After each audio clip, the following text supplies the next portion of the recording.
We are officially broadcasting, but go ahead and give it a second of,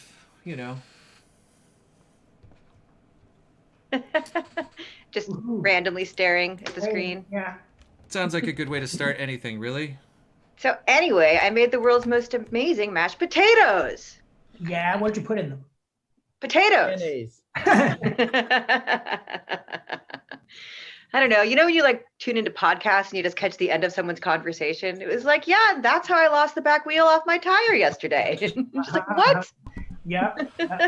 That actually almost happened to me this week. My car started making a funny sound. It was because 3 of the lug nuts of the 5 had fallen off, and I was down to the last 2. I didn't know this. Oh, no. I took it to the repair shop, and they said, "Oh, you're missing lug nuts. That's where the sound's coming from. Who touched your car last?" And I said, "You guys did when you changed the tire sensor." And they said, "Oh." So, oh, shoot. Yeah, they ended up being super nice, driving my car back to me, handing me $20 cash to pay for the lift, apologizing profusely. Wow. Sorry, we almost killed you and other people. How long had you been driving around with 3 lugs? 2 lugs?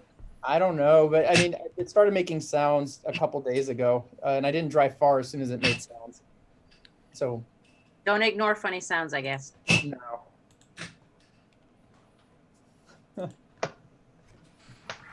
Oh, Don't like those sounds. Oh. We're live. You guys should go ahead and start, although I might have started on the wrong Facebook page. So, but go ahead and start and I'll fix that. No, you're good. It looks live. You're just broadcasting the whole screen. Right, because you guys were all talking. There you go.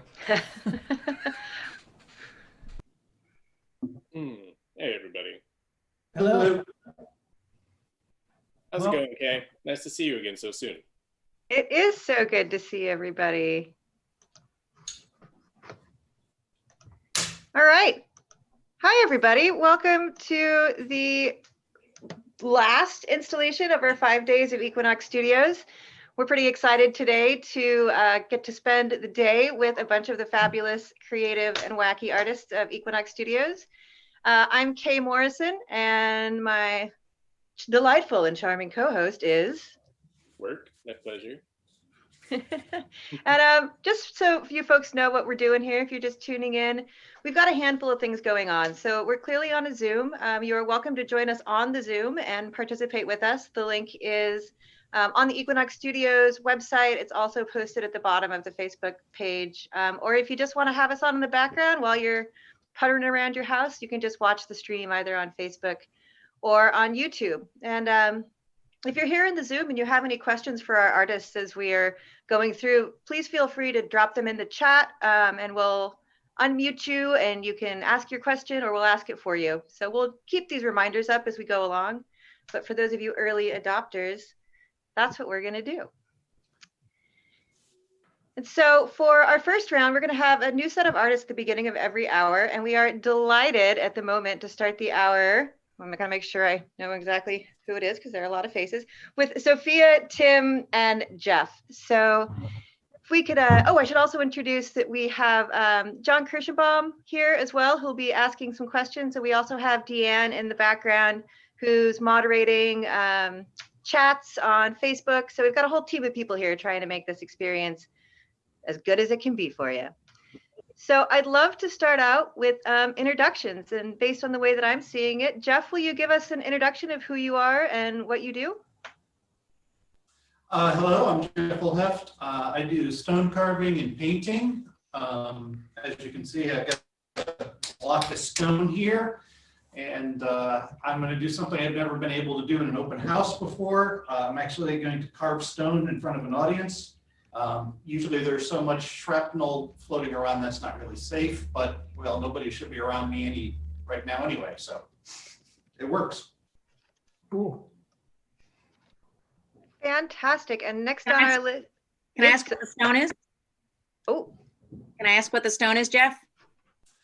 This is a chunk of kind of pink limestone. I'm just starting out on it today. I've got some big ideas of what I want to do. The first thing I'm going to do is I'm going to flat surfaces and knock off pieces that are probably going to fall off on their own anyway. And then see just how far I can go in an hour or so. We're excited to watch. Well, Sophia, I do you hope want to? it's exciting. Maybe it's mostly going to just be swinging a hammer, so you know. We're all suckers for that. That's great. We'll watch people swing hammers all day. I've done, can confirm. Sophia, do you want to go next? Let us know who you are and what you do. Sure. I'm Sophia Wheelwright. 8.5 years at Equinox. I make large scale installations, sculpture, mixed media. Yeah, I currently have a piece up in Pioneer Square at the old Aaliyah Bay bookstore. A space called Access Gallery / yeah, I guess that's it, Access Gallery. Have put pieces up in parks, inside, dance performances, theater sets. Always looking for new kinds of work, installation work. Excellent. We had such a nice time seeing you the other day. Yeah, that was great. And Tim, will you give us a little rundown of who you are and what you do? Absolutely. My name is Tim Aguero. I'm a commercial photographer and artist. You know, as of late, I've been working on a little series that I call Downshift, and it's all about shooting these little cars. Car collection. Some of it since I've had, I think 6 years old. Some of these cars are from, 35 years, 40 years ago. I found 24 of them in my mother's apartment when I was cleaning it out, and I got the bug to start collecting again. So from the 24, I think I have maybe 400 now. Wow. And the COVID crisis pushed me to pull them out and start photographing them in situ. I've created a little tiny book and with little photos in it. And I do have little prints for sale on my website that you can see on the links on the Equinox website, because my site is populated there, and on my Instagram. And then also this week, I've been working on a project with Snohomish County. I've been working on a report on COVID-19 and the impact of women-owned and BIPOC businesses in Snohomish County. And this week I was just driving all over that area, visiting businesses, taking photos, and just really looking into what really is going on out there. And I'll tell you, it's a struggle for a lot of people. And it was very sobering and very Nice to see you interesting again so project. soon. So It is that's what so I'm good up to right now, really looking into what really Where is is that on going out to there. be And, put out? I'd I'll be tell you, really it's interested to a see that struggle. body of work. For a lot of people. That I think is And, going to be put out on the Snohomish County website at some juncture, and I will post that link when it comes out. But at this point, they're just. I'm finishing photography on Monday.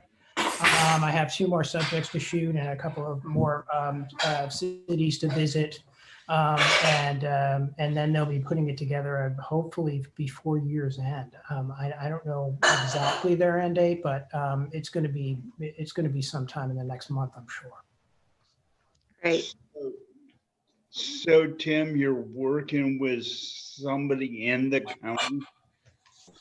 What's that? Yeah. Oh, yeah. I'm working with WADA, which is the Washington Development Association, and they're doing they're out there doing all this groundwork with all these businesses, and I think they're doing it through Snohomish County. So I think Snohomish County ultimately is the client.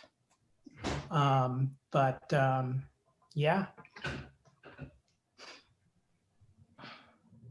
That's great. Yeah, very good.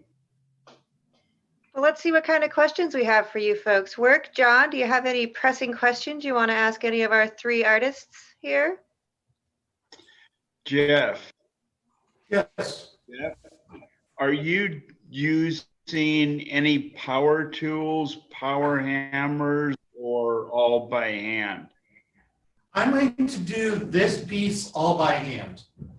This is kind of a softish limestone, so I don't really think I need to use power tools. If I'm doing something like basalt, I'll use an air hammer because it's just too brutally hard. But I prefer hand tools. I feel like I've got more control over what I'm doing with the hand tool than I do with an air hammer. Limestone has more of an actual grain texture than basalt. Is that correct? Yeah, limestone is kind of a all over the map type of stone. It's essentially compressed seashells from hundreds of millions of years ago. And how compressed they are has a huge impact on the kind of the stone. This particular piece, you can actually see little fragments of shell in it. This is not super compressed in that regard, in that the shells have merged together, but it's a relatively hard piece nonetheless. Other pieces of limestone will be soft, almost porous. I don't want to move the camera, but I got a piece I did there. And then other pieces of limestone will be almost as hard as marble. And then marble is limestone that's been basically compressed and heated. So. You actually sketch stuff out on the stone to begin, or anything like that? Is it all? I put some lines here. I've got some lines on kind of the rough idea of how I'm going to start. But obviously the lines will get chipped away shortly, but it kind of gives me a starting idea. And I find that the shape kind of evolves as I work on it. So it's more just kind of a start as opposed to a real plan.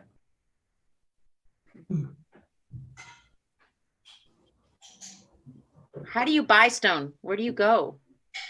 You order? There's a number of places. There is, or at least was, a place up in Vancouver, British Columbia that specialized in artist stone. And Marinaco's out on I-90 about 25 miles or so.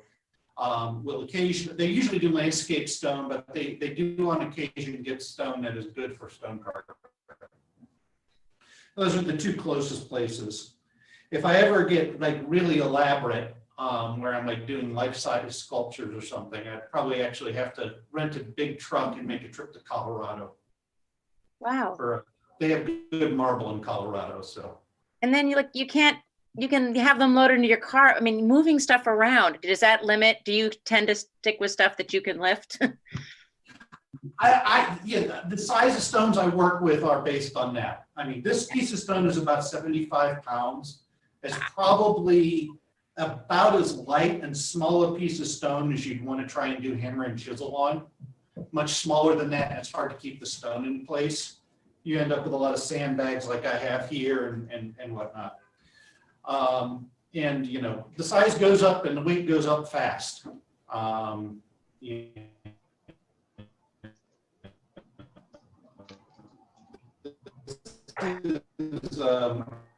Is about probably 8 by, it's not a huge piece of stone. If you like carve a figure out of, would probably run, I don't know, a ton. Wow. I have to actually figure it out, but. So in terms of the size of carving, does that mean all the little, like figurines that we see made of, I don't know, rose quartz or, marble, are those done with power tools these days, or how do we get those like small? You mean little small handheld ones? Yeah. I'm not too familiar with working on that scale. Those are mostly ground. Obviously, you're not going to hammer and chisel something that's an inch tall or 2 inches tall. Usually, they use some sort of grinding mechanism. Basically, a Dremel. Okay. You could do it with hand files, but if you were working like rose quartz, that would take a long time to do with hand tools. And for large work too, artists, sculptors will often use power tools to cut out chunks. If this were, I could, if I had an angle grinder and the right stone cutting blades, I could cut out chunks that I know I'm going to remove for what I'm doing here to kind of get a start on things. I'm probably not going to do that because this is kind of like in the intermediate size. If I did have like, a 6 foot by 2 foot by 2 foot chunk of marble, I would probably actually get a grinding wheel or a cutting wheel and then cut out corners that I know aren't going to be part of the sculpture. The other advantage of that is you can get some smaller chunks to do other works with, small scale works. A 1 ton chunk of marble is going to be, let's see here. I think the guy who taught me, he had a 5,000 pound block of sculpture grade marble from Georgia, and he said it was worth something like $50,000. Whoa. Yeah, big chunks of marble. I mean, part of it is you can't just take any chunk of stone. I mean, if you got random cracks and faults and whatnot, the a big chunk of statuary grade stone, you're looking for something that's huge that has no cracks in it. That's why it got so expensive. Smaller pieces are like $2 or $3 a pound. And these are like 50 cents a pound or $1 a pound for this kind of this limestone I'm working here. Right on. But yeah, you can spend an awful lot of money on the raw material. What's the largest stone you've ever worked on? I worked on a, let me see if I can hold this up in the camera. I worked up on a basalt pillar. All right, I can't see my screen and the camera at the same time. That's a picture of me next to a basalt pillar that's about 10 feet tall that I did the inscription in. Is it legible? Hold it there for just a second. There we go. I think we can see it now, yeah. Yeah, so that's a picture of me next to the pillar just after I'd finished working on it. That was, a basalt pillar of several tons. I used a lot of air tools on that. Air tools. That makes sense. Right. Yeah, actually, it was interesting. I alternated between air tools and hand tools. I would do a row of I'd go through with the air chisel to like set a line, and then I would go through with the hand chisel to knock out large chunks. And then I would go through with the air chisel again to smooth the surface and set another line. It took about 2 or 3 passes to go through a groove to get it all the way down, which was like about 3/4 of an inch deep. In theory, you probably use a grinding wheel, the right kind of grinding cutting wheel to cut the grooves in too. Jeff, what connects, would you say, if anything, your painting with your stonework? Because I'm not familiar with your painting, so I'm curious how you see it. I'm not really sure. I mean, there's some of the That's often true. the paintings are kind of gone in a very different direction. You have stone sculpture in your paintings. Aren't those stone sculptures? In my paintings? Yeah. Thank you, Tabasco. What was the question? It seems like there's actually sculpture in your paintings. Stone. I guess there is kind of a feeling of that. I've done some paintings that were kind of petroglyph with a very textured surface that might be thought to be stone. There were a few of those were deliberately that. A lot of my painting has tended to be more towards abstract or surreal landscapes. That's awesome. I am super excited to see how this transforms over the next little bit. And thank you so much for letting us into your shop a few days ago. It was really great to talk with you. And I'm sure we'll come back around for another question in a few minutes. But we have one in the chat for Tim. And the question is, can you tell us the weirdest or most interesting location or idea you've shot your cars at? The most interesting location. I would say, the most interesting locations for me in these images is when, all of the things come together. And there's an image of a 1962 Lincoln Continental convertible, and it's parked in front of, that sculpture that's just north of Experience Music Project that divides that traffic circle with the parking lot. There are these large, this orange, vertical pillars. and the Space Needle. And when all the history kind of comes together and you have the right car and the right place and the right time, I think that those were the most interesting things for me. And then, and always when I'm able to keep the scale a question. So when you're looking at locations like on the beach with all the Volkswagens, you know, that image is, you know, the scale of it, it looks like real cars. I love it. And I had, I posted it on my Instagram page, and I got a comment from a producer who, you know, who goes and finds things for movies and stuff. And she pinged me and she said, I need to know the owner of the squareback and the transporter with the surfboards, because we can use that for, you know. And so the woman was fooled completely. And so those locations where I can make that scale work, those are the most interesting ones for sure. I really love the whole genre of photography that is miniatures taken in a way that they look life size. Yeah. One of my favorite photography genres. And that's the thing. The other thing that's happened during this time is that I've started, when you go on Instagram and you hashtag, you get connected to all of these people.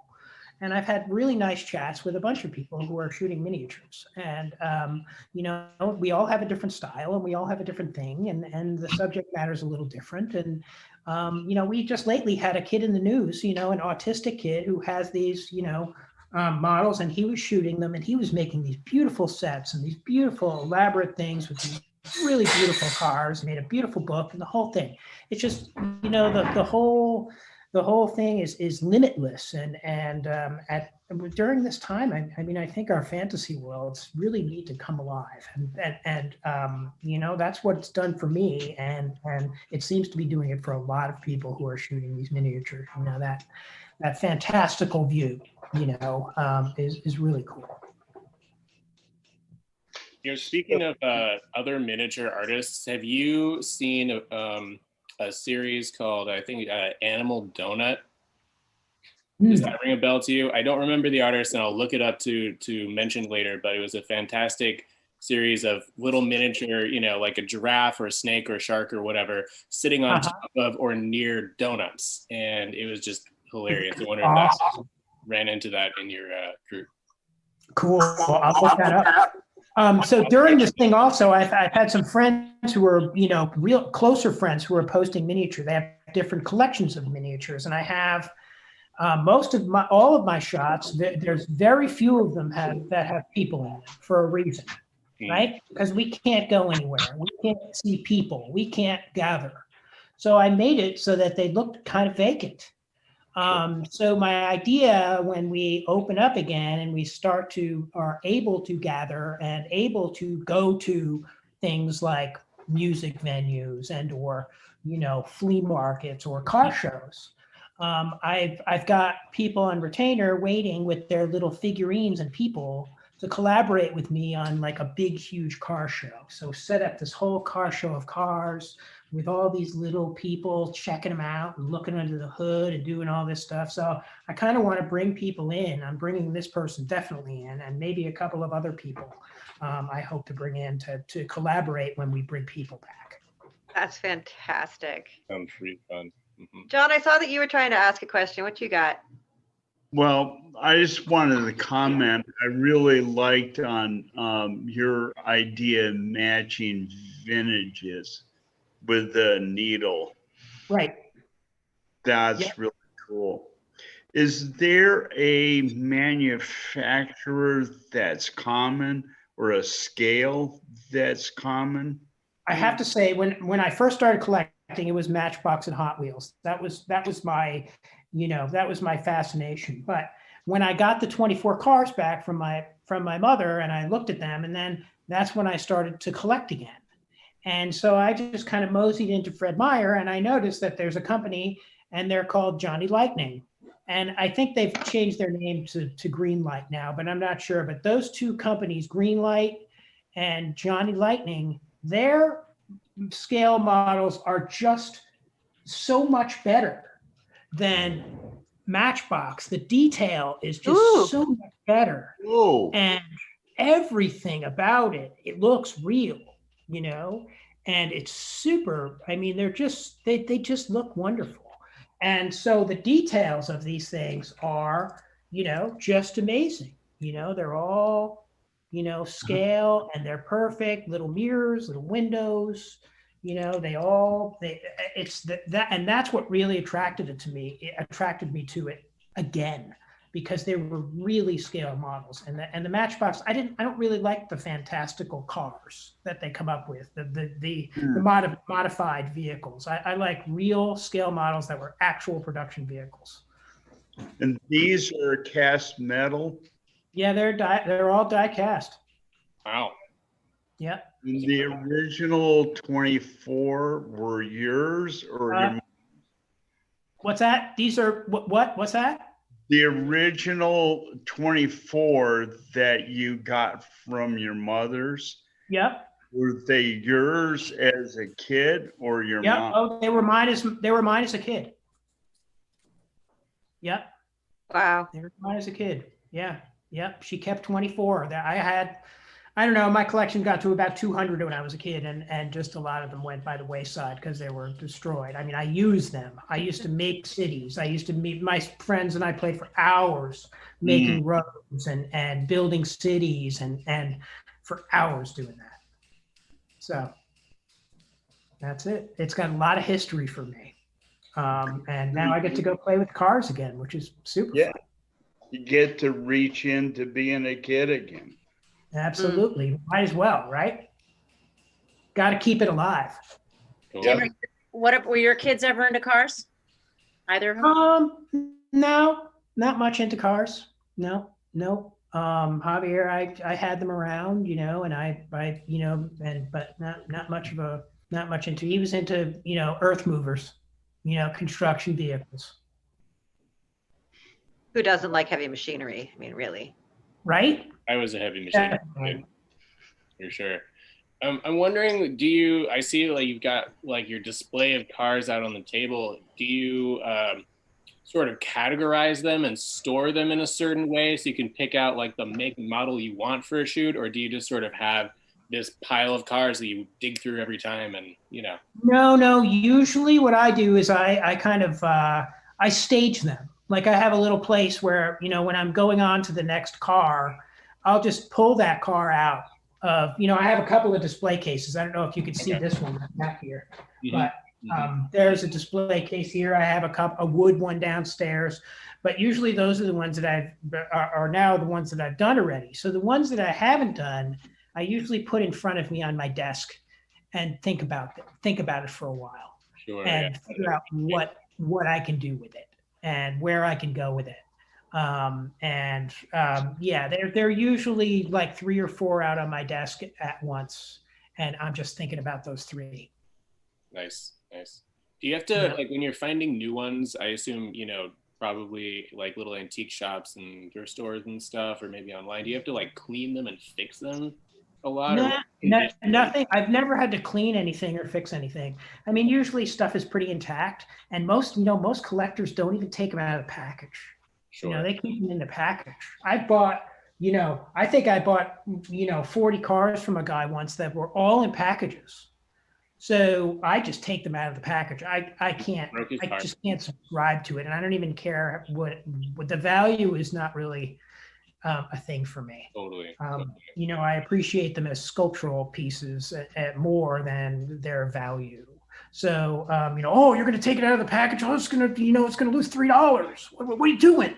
No, I just don't see that. I just don't see it, and I see guys that, or people just display them in their packages all over the wall. I had a barber once in Wallingford who had a Matchbox car collection, and that was his backdrop around his mirror, just packaged, Hot Wheel cars. Wow. Yeah. Tim, do you have a favorite one? You can't play with them. What's the point? You have a favorite one or 2 or 3?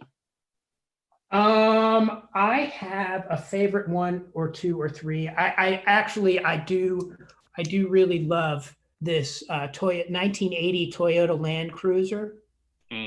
Is one of my favorite ones. And I just think I really like the vehicle in general. And then I do really like the Volkswagen Carmen Ghia. Oh yeah. Beautiful A real color. favorite of mine. Yeah, that's a real favorite of mine. And then I just acquired. Let's see if I can find it in this whole mess of cars. But they're every day now that when you start looking for this stuff, it just pops up onto your feed. So I just acquired this Mercedes 280 SL, which is a really wonderful reproduction of a car. And this is another one of my faves. That's gorgeous. Yeah, it's really beautiful. It really looks real. And this is one that's on my desk right now for to find a spot. So I'm looking for a spot for that one right now. Do you get as excited about real cars, big ones on the street when they go by, those kinds? Well, a lot of there are some images in here that are actually are actual real cars that I've shot in a way that you actually have to question whether they're real or not. So I'm mixing in real cars with not real cars. So that's kind of fun to do too. Yeah. Now I want to go on a scavenger hunt and see if I can figure out which is which. Yeah, they're in there. You just got to kind of pick them out, and if they're there. I mean, you look at it, is that real? Yeah, that's real. And so I just like the game, playing the game of scale. That's awesome. And I think it's a good segue to talk about scale with Sophia, who works in such a different scale of not tiny things. And I'd love to get into that in a second, Sophia, but one of the questions that I was thinking about asking you after we left your shop the other day was how did you get to Equinox Studios? Good question. Oh, thanks. I've been thinking about it. And And how long have you been there? 8.5 years. And I was a natural. Sophia, did we arrive at the same time? I think, we've been about 8.5 years. I think we were. I think we arrived almost like months apart or a month apart. Him and I share birthdays too. So we have. What? Yeah, I know. I don't think the year, but the day. Yeah. So I actually looked at Inkscape first and met Sam that way. Was looking for a studio space. Had been a naturalist for about 20 years almost. So taught people outdoors full time, and decided I wanted to get a space to see what would happen, and met him and described. He said, well, tell me, before I went in, he said, tell me what you want from a space, Sam. And I described all the things I wanted. And he's like, oh, well, I think you might actually like another space I have. But he went ahead and showed me. And eventually I came down to Equinox and got a tiny space, a little room, which I filled with, I think, 7 tables. And the tables were all full of objects that I found and created. And most of them were assembled that also could be deassembled. And the audience could come in and interact with them and play around with them and redo them. And and then another space showed up with, what do you call them? A sink, right? So I moved to slightly different down the hall from where Tim is. And then the space that I'm in now that you visited me in opened up, and it had such an incredible feel of it, but I hadn't made any large scale stuff at that point. I wasn't even thinking that way. But I knew that spaces come and don't become available that often. So I put my hand up and nabbed the space. And of course I've completely and utterly filled it. Oh man, there's the install from when the factory was empty. Oh, right. You just showed that. Yeah. This is it. Yeah. So, okay. So I got a piece, when I had my piece that you guys visited in Equinox, somebody came in and said, great, can you do this downtown? Can you do this outside? And I was like, of course. They left and I'm like, okay, I've never done anything outdoors. And so Sam hadn't created the factory yet. And you're seeing right now the indoor incarnation. That was the first test piece. And you're seeing work lights that were there to, and that's I had a guy, David Vercade, come in and work with some stuff he had on his computer to see how it would look all lit up. That was really fun. John Kirschenbaum, who's on this screen, helped me do the wires that hung down, and then he had to get back to his paying work. And so I was alone actually for a lot of that installation, for big chunks of it. And I had access to a cherry picker, never had done one. There must have been, I don't know, 6 skinny columns in this massive space, and I hit every one of them because I really, I'd go backwards and forwards. But can you guys see me? Yeah. Yep. Well, we can, but Tabasco's showing the pieces on the main screen. Okay. There you are. I just lost you guys, but so it doesn't matter. I'll just keep talking. So that piece was a wonderful. I learned so much from that piece. And then I did an outdoor piece, which there should be. I can find you guys again. Sorry, for me, I don't know where you guys went. I may come back in as a second me. So let's see. Well, while you're finding your second self, we've got a question from Deanne about the colors that you choose. How, the colors are always spectacular, but what draws you to a certain palette or, kind of combination for your project? Really good question. I think for me, when I've done video work, I'm often drawn to saturated colors. So when I've taken video I continue to take video and have way before I did this kind of work of water a lot, or still images of. And so when I first started working, or I had a friend, fellow artist named Betty Jo Costanza, who was a video artist as well as a painter, and she often does a lot of her paintings from video. And at one point, I think I might have had John's influence too. He suggested that we collaborate, and she came in with her video into my pieces. And we were just like, oh my God. And her work was a lot of water and saturated blues, which would have been my palette anyway, but her work is gorgeous. And she already had a rich body of work. And we started creating pieces with her palette, her video. I had my own video that I then started projecting in. And then I really wanted to see if I was going to make big outdoor pieces or big installations for, permanent things. I wanted people that really knew light art. Video projection, since I only had a rough iPhone, versions. I wanted people who really spent their time focusing and developing that. So I started approaching different people to collaborate, not knowing what their colors would be. And it's been an interesting thing. Like if it's my piece and I just hand it over to them and they do their stuff, am I just a projection now? And so am I just a screen, basically? Does my piece sort of disappear and it becomes, lights really are what are dominating? It's been a very interesting thing at how do I learn from what people, I want to see what they do that I wouldn't imagine, but I'm still now working with, what's my vision in that realm and how do I develop that, my own palette and my own video work. But it's been great doing pieces with people where, to be honest, I can't totally control what color they're going to choose, or how fast it goes. And I can have a little input. But just as they don't go, well, I don't like it. It's when you make a piece, I don't like when it's big here. Can you make it smaller? It's sort of an interesting dynamic of how do you do something you wouldn't have thought of. Well, all my pieces, I don't preconceive. They evolve and emerge. But so I definitely love greens and blues and sort of saturated colors, and not frenetic, but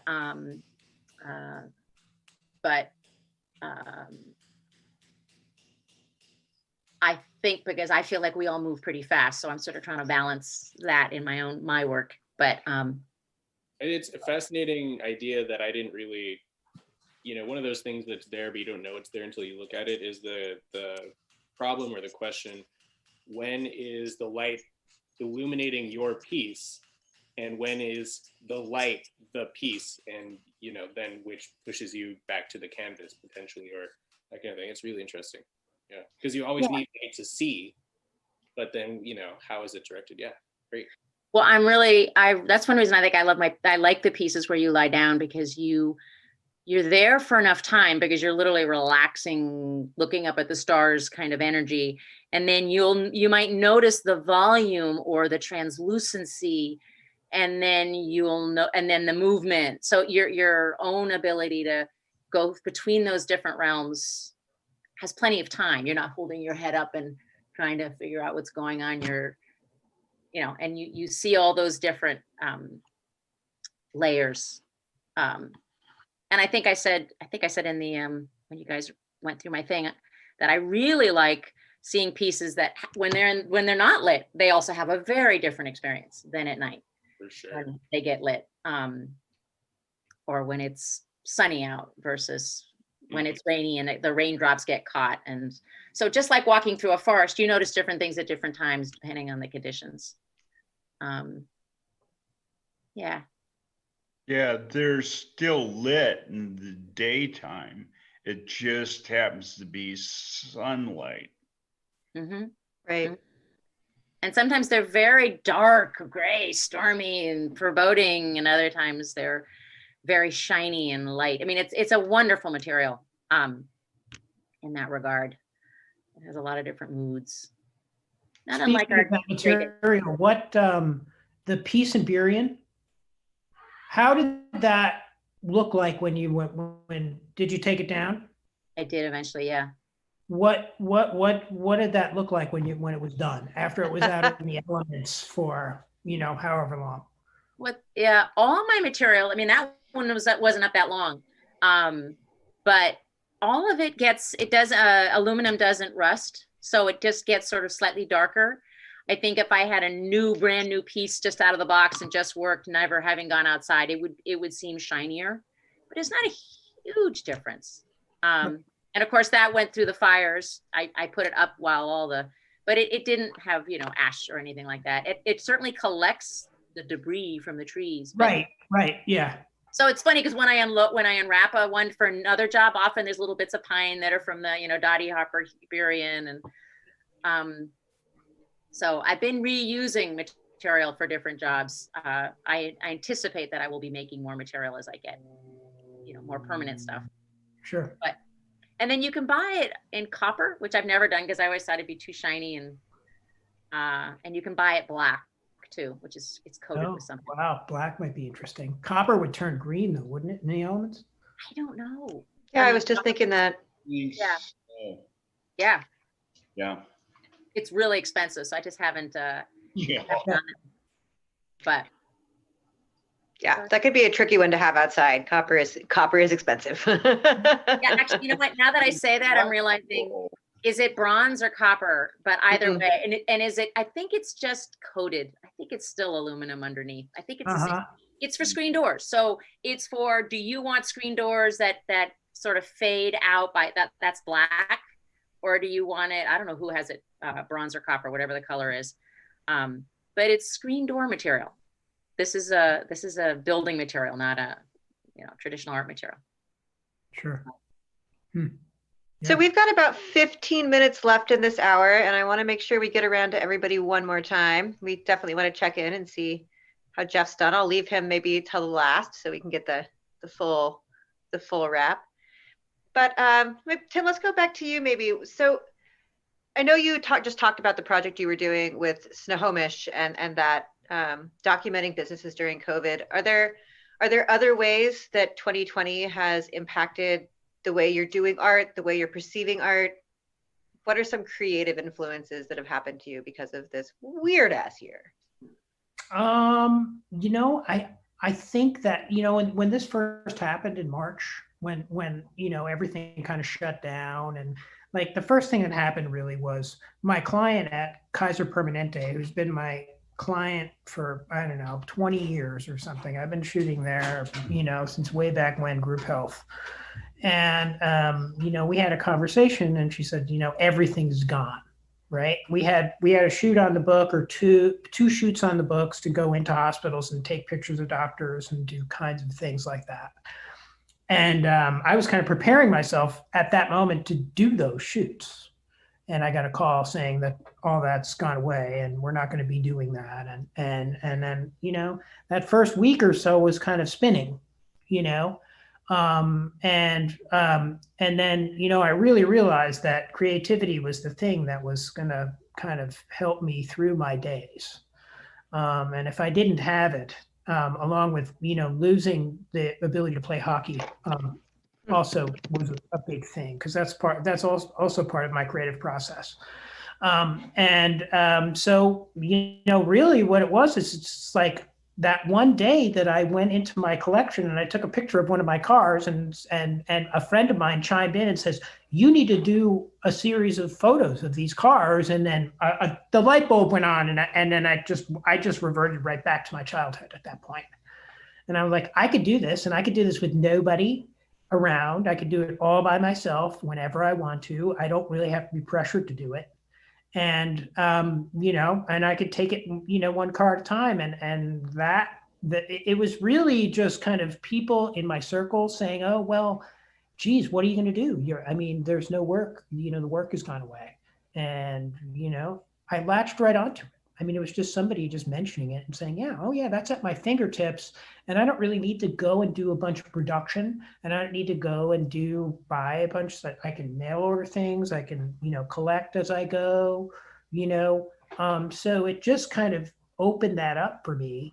And then because I was doing all that, it kind of kept me in the loop with all of my clients that I like, my private clients, like my families that I do a series of photographs. I've been doing for years for families. I photograph them every single year at the same time. And I've got a couple of families that I've been doing, I've got 8 or 10 years and since their babies were born, And so we're doing this thing. And so all of those people were on board, they weren't going to cancel. We did all these cool COVID portrait photo shoots, and it was really amazing. So it basically just kind of like I kept all my clients interested, right, and engaged in what I was doing. And they were like, Tim, are you there? I would get an email saying, Tim, are you going to shoot? Because we were allowed to. We were quintessential at some point. And then I was like, yes, I can do that. We can do it outside. And so really the creativity is kind of kept going because I've been able to maintain all of these connections that I've had for years and years, and they want to keep going.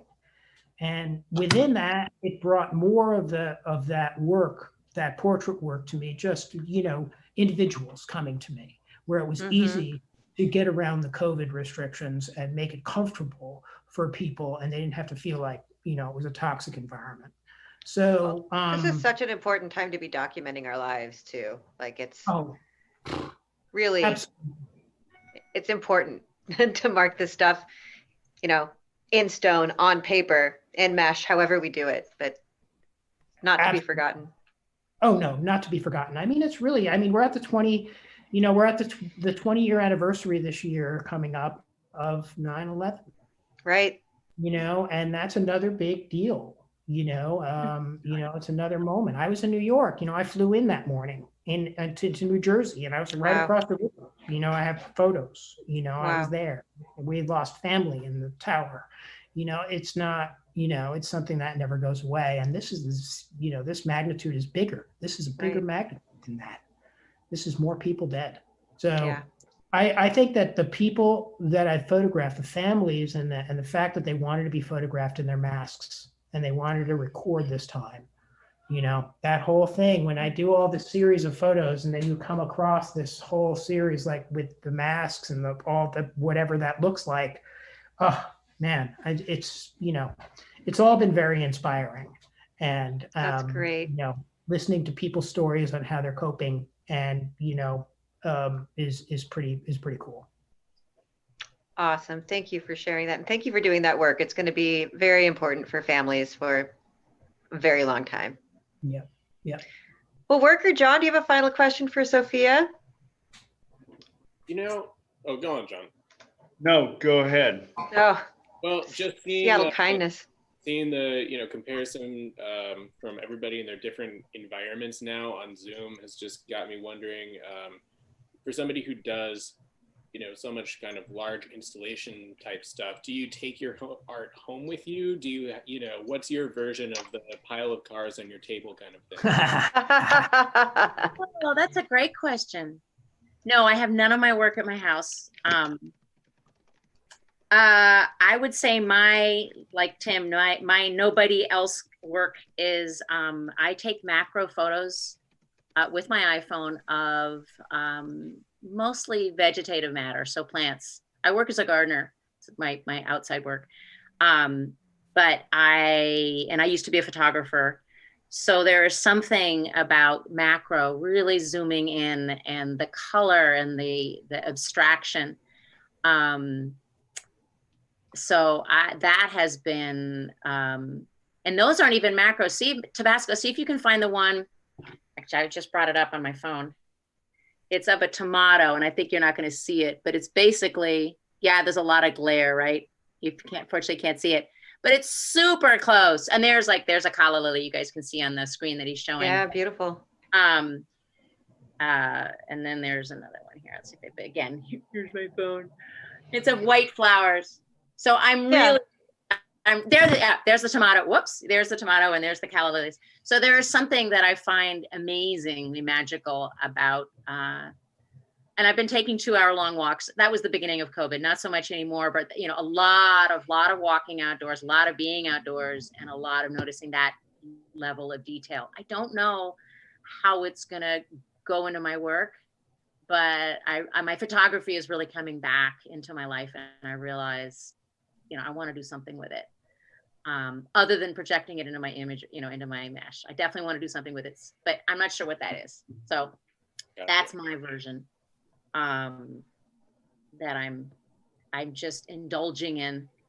It's everywhere. John, what was your question going to be?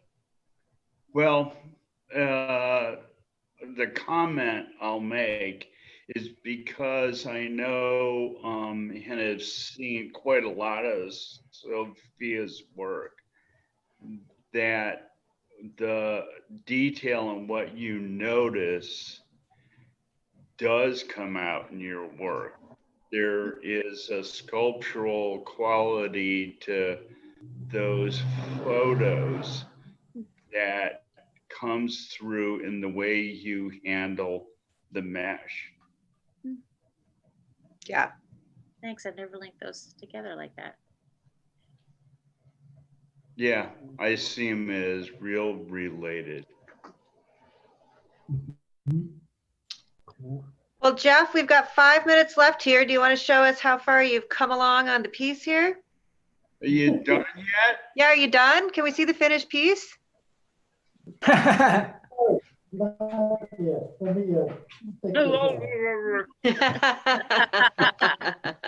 think, Jeff, we all need to have masks on to understand that. It's a very dusty art form.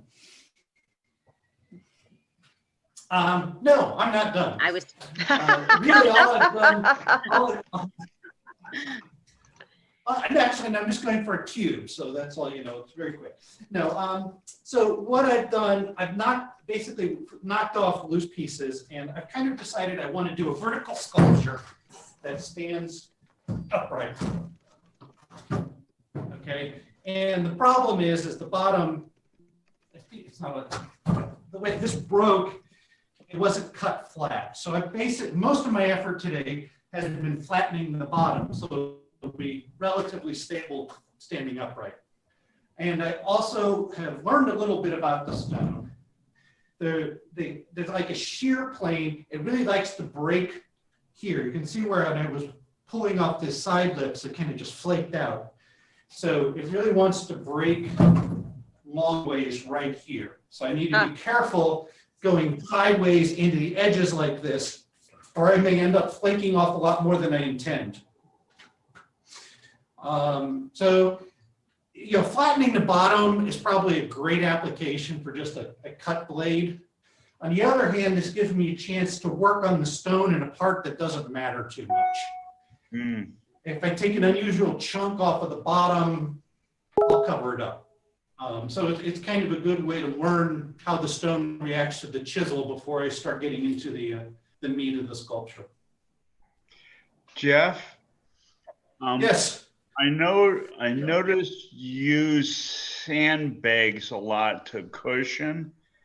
Do you also, Right.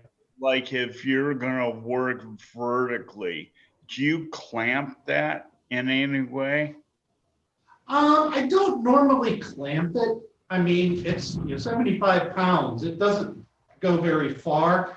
If I'm going to carve it vertical like this, I will probably put sandbags on the bottom just so that if it starts to tilt, it's under control. Mm-hmm. It doesn't then generally need to be clamped in place because it's pretty heavy. The sandbags are more useful when it starts to get a weird shape.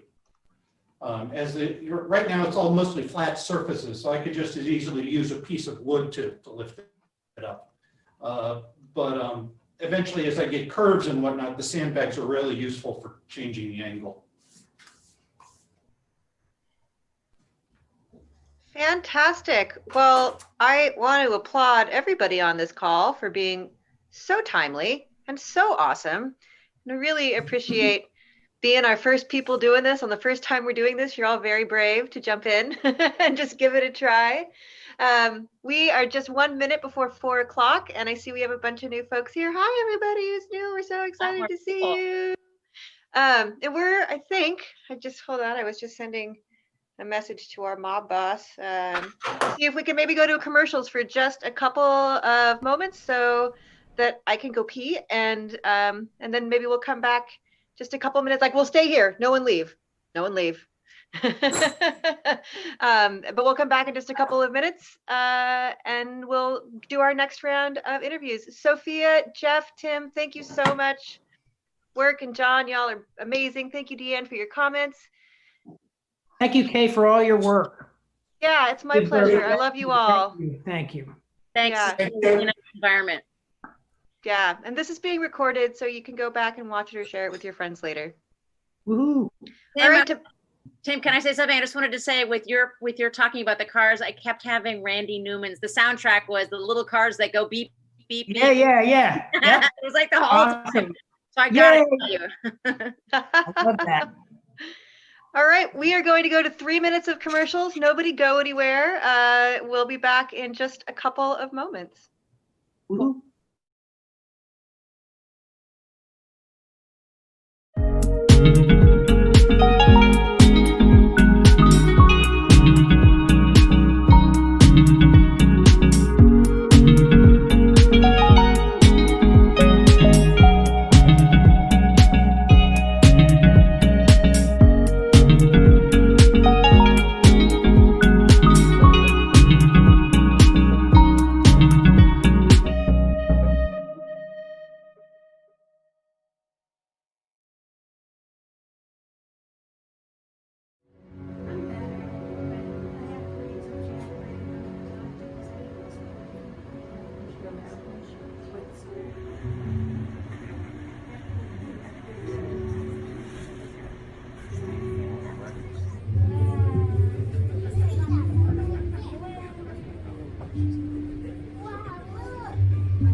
Beauty of live television.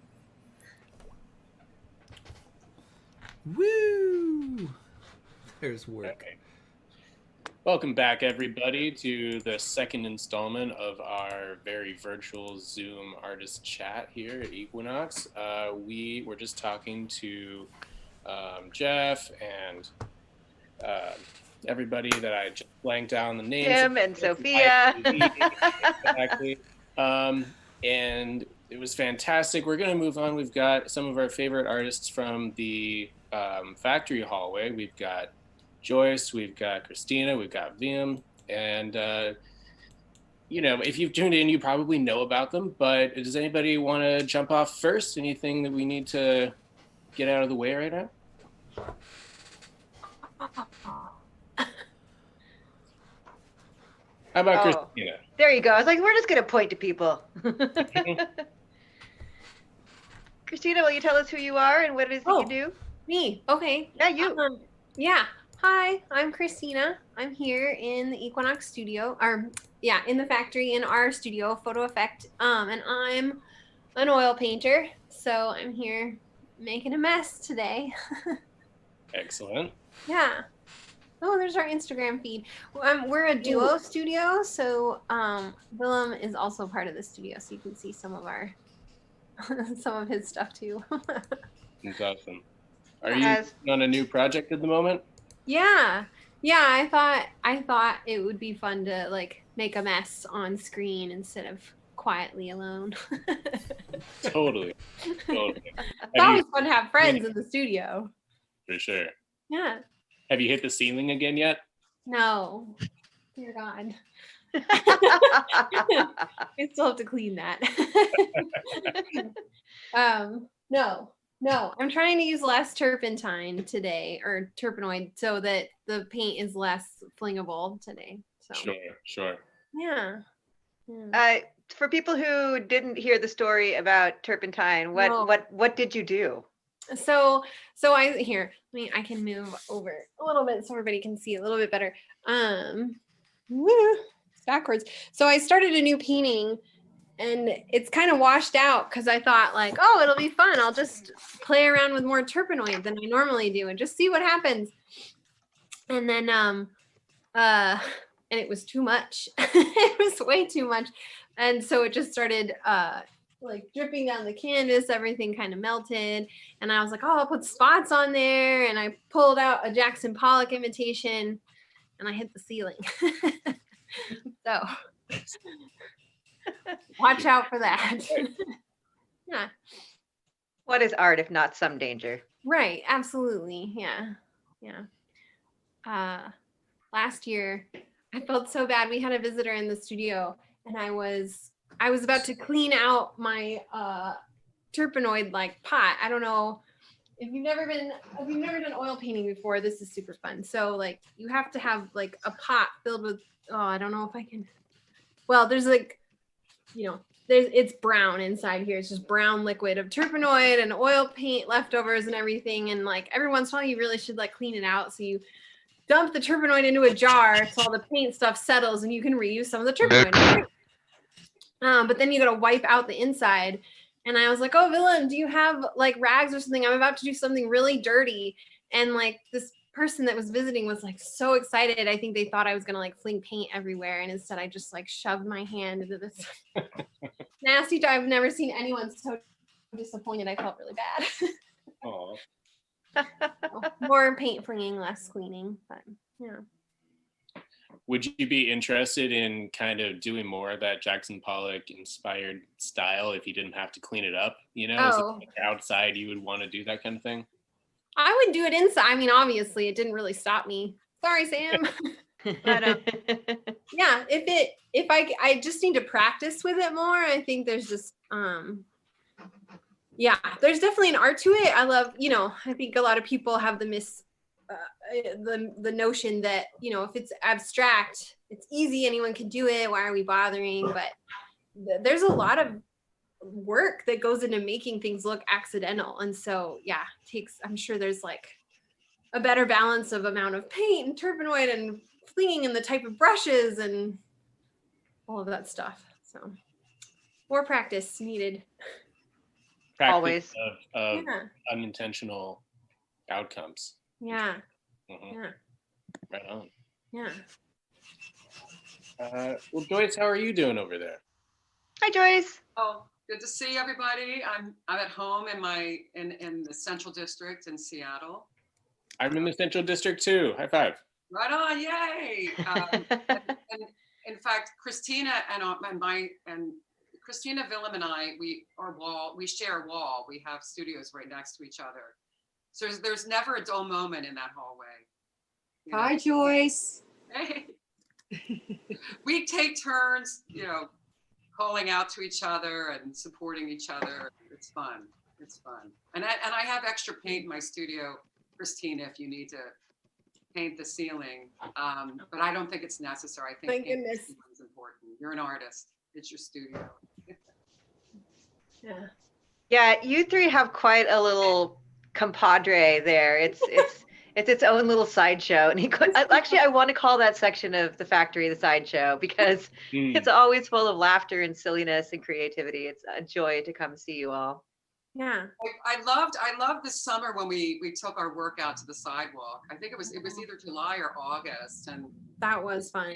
yeah, our windows are right along the street, and we were hanging out the windows and waving and, you know, singing, and just so joyful that so many people came down to Equinox this summer to see our work out on the street. We're doing the best that we can to share what we have. And yeah, there was lots of laughter and fun with Kristina and Vilem for that event. And I was really grateful. That was We really need nice. that. Yeah. I remember it was windy too. We were rushing around trying to make everything stay up, and Oh, Yeah. Remember, one of my panels blew over, and thank I God. remember that. Oh. It was the Women's March, the Women's March in DC. So for all of you out there who are not familiar with my work, I'm a photographer, mostly a street photographer. And I spent the last couple of years photographing the construction that was taking place in our city. In 2017, there were over 69 cranes in our city, which was more than New York and San Francisco combined. So you can imagine how difficult it was to be a street photographer here, because every road was, it felt like every road was blocked. And I was on Capitol Hill yesterday, and I got confused because for 3 blocks, the entire street had changed. And I was ready to turn around because I thought I'd made a mistake. And here I am. No, I didn't.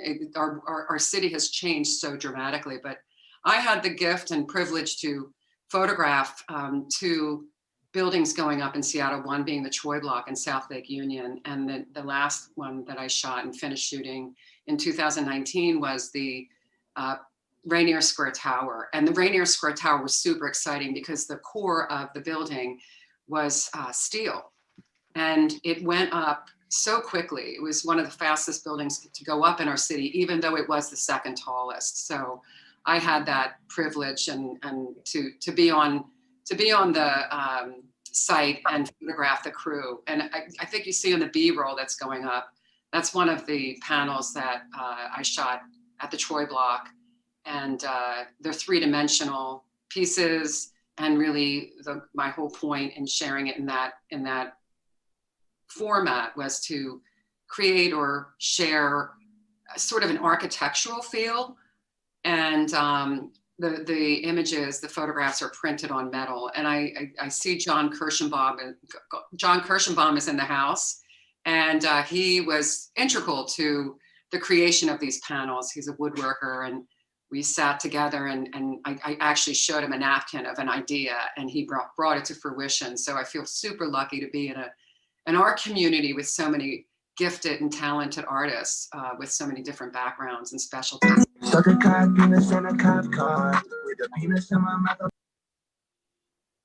I think there should be a bingo card for how many times John Kirschenbaum is. Oh, look, he's about to get kicked out. I'm just gonna let someone kick this person out.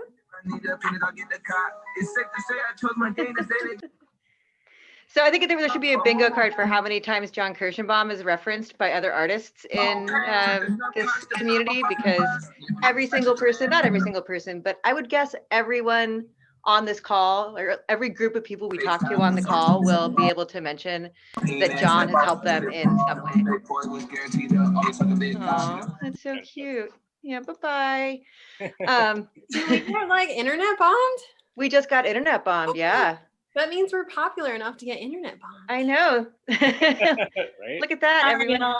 I was debating whether to remove or just to keep constantly unmuting, and I was like, or muting, and I was like, you know what? Nah, I'm just gonna remove. So I'm sorry. I'm so sorry. Thank you, Deanne, for doing that work. I appreciate it. It's great. Yeah, Shut the fuck up, you nasty bitch. I don't know how the fuck you jump on my tongue, you little nasty ass nigga. Deanne's gonna get really good at this really fast.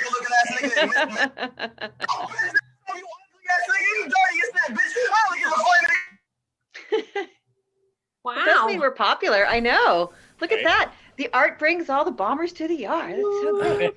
I've just made it so people can't unmute themselves. So if you need to mute yourself or something, or if you want to talk, you're going to have to put a request in the chat.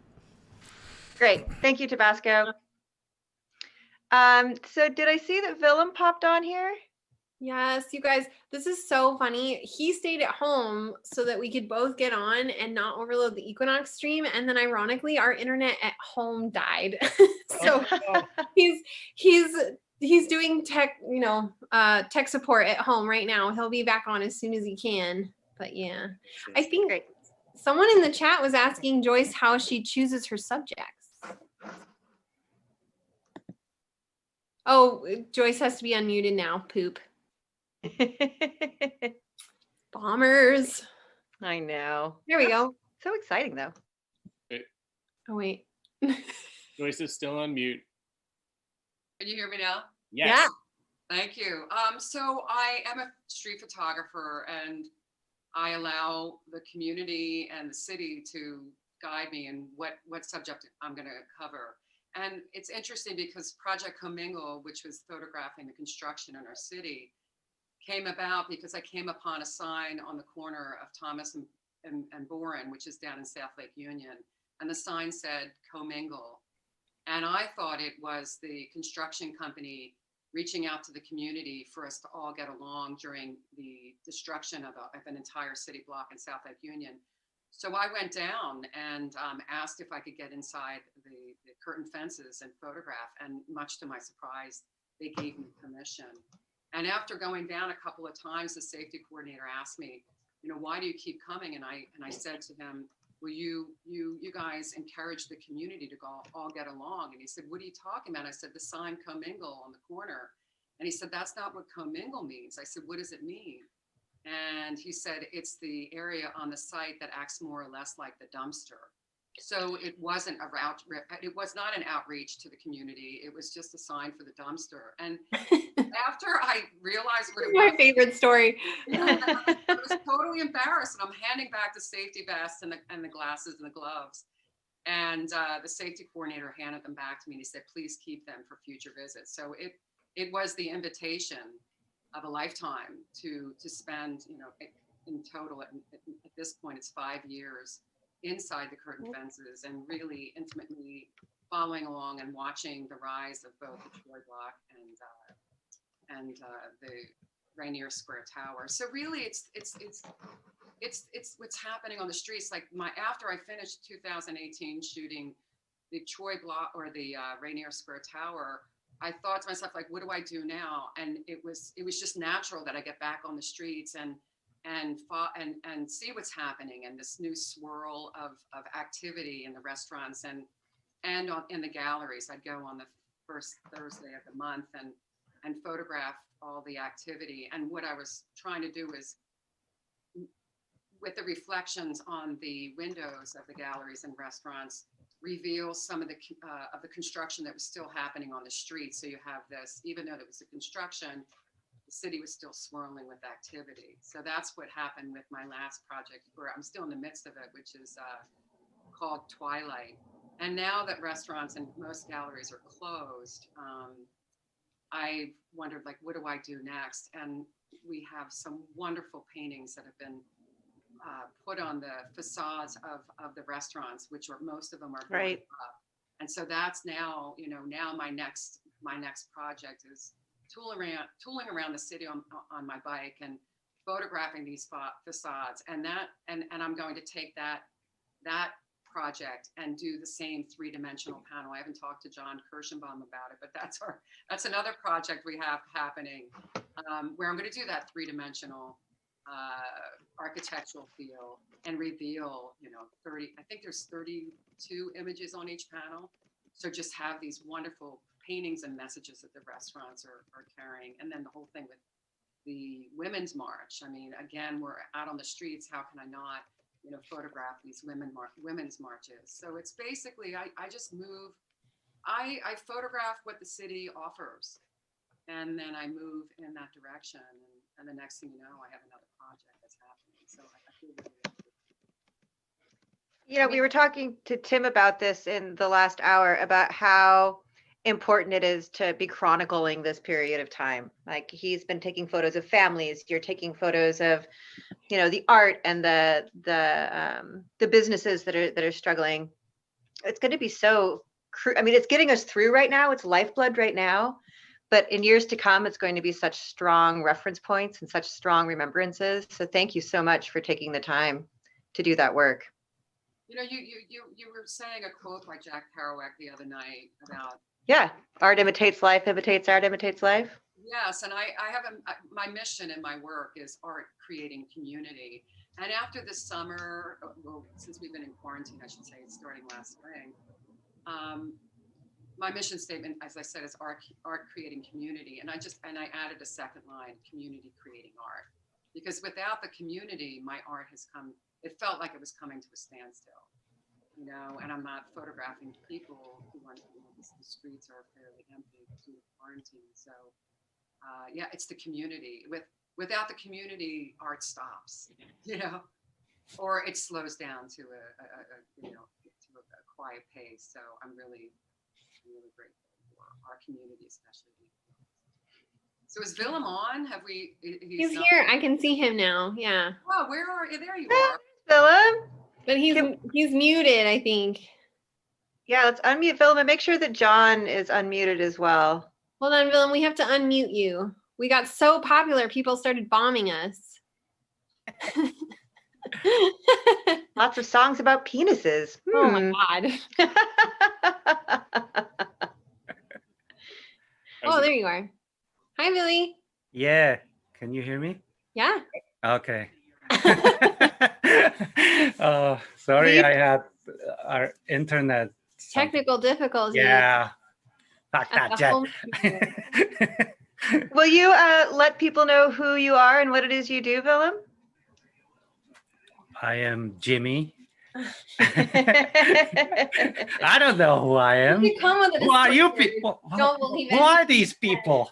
I am Vilem. I co-own Photo Effect. I with Kristina Koenig right there. Oh yeah, she's in the studio now. Look at that dance move. Yeah, look at that. That's right there behind me. Yeah. And I I do everything or whatever. I do what the hell ever, whatever I want, whenever. Hey, look at this shirt. I swear, this reminds me Eric Trump and Donnie Jr. Is that Beavis and Butthead? Yes. Yeah. I got this like in the 90s, early 90s or something. That checks I don't out. even know. Yeah. Anyway, yeah. Why did I? Oh yeah, forget it. Anyway. Never dull, let me tell you. No, it's the sideshow. Yeah. Oh yeah, I had the whole thing. Too bad you guys couldn't see it, but it's okay. I had the big goggles and. Oh, I saw you, buddy. Oh, you I saw did? you. Oh, you did. Yeah. Hey, did you see my look at the pajama? I think you're not the only person wearing spotted pants on this call, I have to say. Ooh, sexy group. Yeah. So yeah, go on. So yeah, we've got some of your work of Photo Effects Studios scrolling on the B-roll on the screen. So if folks want to see some of what's being done there. I want to see if John or Work have any questions for Kristina, Vilem, or Joyce. Well, I'll just forward this one from Deanne. You say you do whatever you want. So what inspires you? What creates the want that you do whatever of? Is this for Vilem? For Vilem. Just life, anything. I don't discriminate. If it hits, it hits. If it doesn't, I don't care. Oh, it hits. It hits every day. I write. I photograph, of course, and I draw. I paint. Whatever. I do this and I do that, and anyway, you know what I mean. Kinda, I guess. Whatever it is. I walk on the street and I see something, and I was gonna say, I remember your the photo series we've checked out in Equinox in the hallway, but just of a view from your window. I think from a different studio down in Portland at the time, but that kind of just off the cuff observation, I think really is something that I see in a lot of your work. You saw the window, things happen. That's suddenly your whole view, and so many things can happen within that tiny little world, and just sort of pick up, what's happening in the world, whether it would be meant to happen or focus or not. If it's out of focus, maybe that's better. Yeah, it doesn't focus. Anything is overrated, or focusing on anything too. I mean, what is sharp? We all see different things differently, and so that ended many years ago. I started as a fashion photographer, I guess, in LA a long time ago, and I never really cared if it was too crisp, in focus or not, and it worked. People liked it and paid me for it, so I kept doing it. If I found my own formula in the 80s. It's funny because from a long time ago, everybody was shooting on slide film or diapositive, right? Positive, you have negative and positive. Positive, you can look through the light and you can see what it is almost exactly, right? And so that's the slide film. And why or in fashion and in advertising, everybody was shooting or requested us to shoot on a slide was reproduction value. You could really print thousands of pages from the same slide, and the quality stayed the same. Okay, it was very expensive to do it from negative, and also the machines, the print, the magazines and whatever. So I realized not everything has to be sharp, and why, Sure. If somebody, and nobody corrected me.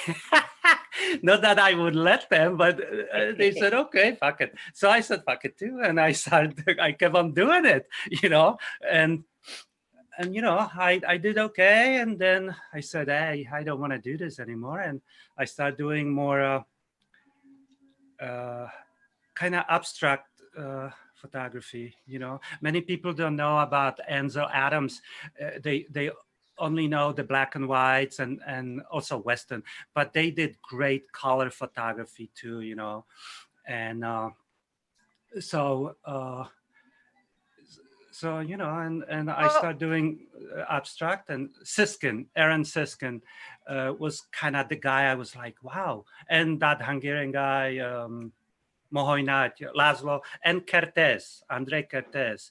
If you want to learn about black and white photography, do Ansel Adams, Weston, and Kertész. Okay, and a few others, of course, but or all of them. Do just all of them. Yeah, do all of them. I mean, whatever you like, and then don't copy them. Just kind of mimic them a little bit. But it's difficult to copy art anyway. Okay, so when somebody says this looks like this looks like Warhol or Picasso, forget it. It's bullshit. It never does. Okay, or if it does, well, forget it. Anyway, that's and one then of the things I really like about your work, Vilem, is that it's so vast. Like, I love your photo transfer work, and there's we've talked about this a number of times, that I love the beauty of the photo transfer work on wood with additional textiles or prints on them. And then you've got, a crazy Christmas scene, on a pillar. And then you've got, other weird things. I think all of you who've now just met Vilem, you can understand the statement that it is impossible to put you in a box as an artist, that you are so curious and you explore whatever strikes your fancy. And I think that is one of your real strengths. It's so easy for artists, and I'm not even an artist, but to really focus in on one part, one craft. I'm going to be a painter, or I'm going to be a ceramicist, and you just do that, and you have this freedom to go wherever your heart desires. And I really appreciate that about your art. Thank you. That's very kind. You're welcome. It's the truth. I've been trying to organize his work on our website. Our new website we're pulling together. And I know. It's impossible. It's impossible. Every time I'm like, okay, we'll do a series of this and a series of this. And he's like, well, what do we do with this? And I'm like, I don't even know. Can you just pick one thing?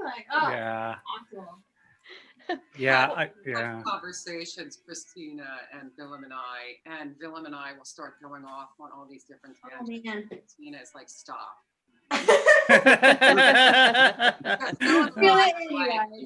miles, still running at full pace. Yeah. And the reality is that we can't do everything that we want at the moment. So Kristina has a much more clear, more focused view on her work, and we really appreciate it, because sometimes we do have to be reeled in. You know what? It's kind of nice though. That's why I've always loved having Vilem as a studio partner, and why I enjoy having Joyce and like John was saying, and Joyce, having this community though, because I feel like if I was left to my own devices, I would get too narrow. It would get, and I wouldn't know where to go. I would get kind of bored. And that's what's so great when you have someone over there ping ponging all over the place, and you're like, oh, there's so many possibilities. And then I think hopefully vice versa. It's kind of nice when someone's like, why don't you pick one thing for now, or maybe 3, just to kind of, and I think it keeps all of us fresh, because it's moving everyone kind of outside of their comfort zones and then back in. So, well, on that, Kristina and John, I want to see if you have any questions, but that's just sparked a question in my brain. Kristina and Vilem, how did you end up at Equinox Studios? We've talked a lot tonight about the power of Equinox, and I want to know how you ended up there. Why don't you you do it, Kristina? Well, yeah. So because we'd moved up from Portland, and I can never remember the name of the building up here. It's on that triangle. you know, on Pioneer Square, they do the first, but it's like the live work building where they have all those artists living in their studios. Oh, 619? No, TK. TK. Ah, TK. Yeah, TK, yeah. So TK. Art Tachiro Space, Kaplan.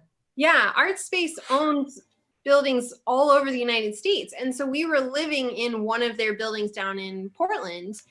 And when we moved, we were looking for something similar in that we wanted to have a space where we could work, but that was also where like the people that were organizing it wanted us to be part of the community, wanted us to open the studio to the public, wanted, you know, to have that interaction. And so and then a friend of ours brought us down to the very big open house like in 2017 or 2016, and we wandered around and we're like, oh my God, this is what we want. Like, this is where we want to be. We want to be part of that community. And so we lucked out. We were able to, you know, contact Sam, and there was space for us. So we were able to get in. So here we are. And what was pretty attractive to Equinox was I come from very industrial place in Czechoslovakia or Czech Republic. And what they did, some of the photographs you guys could see, they show steel mills and coal mines and whatever. So what they did, because steel and coal are so cheap, they had to close in Europe. They had to close factories, and you know. So what they did, they thought, oh, we're gonna bulldoze one of the oldest steel mills in Europe.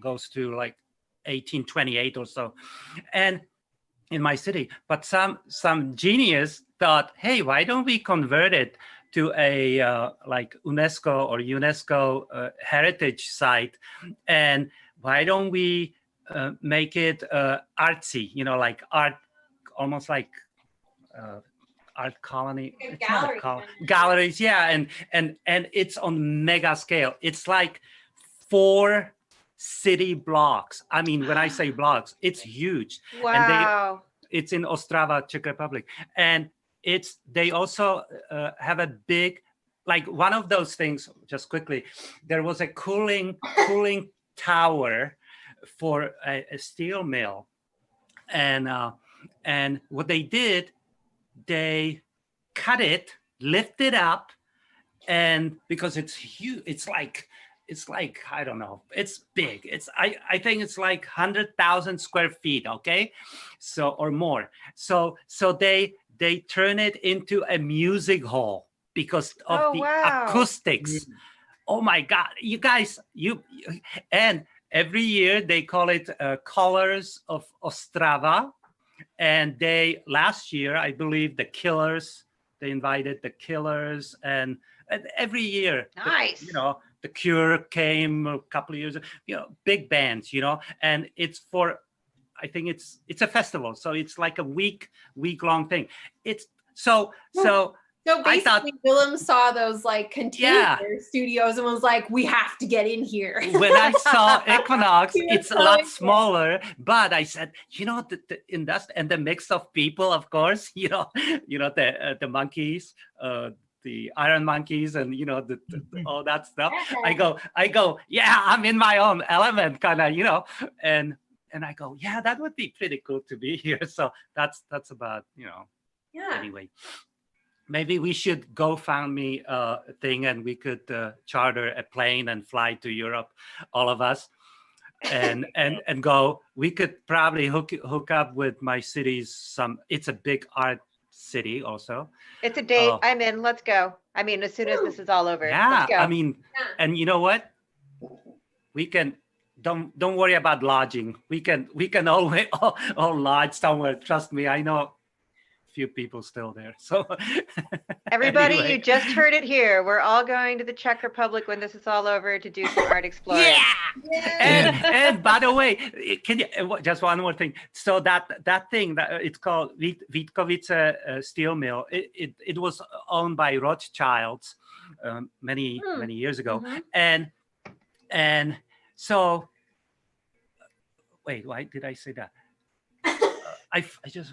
Anyway, I just lost it. Sorry. Yeah, but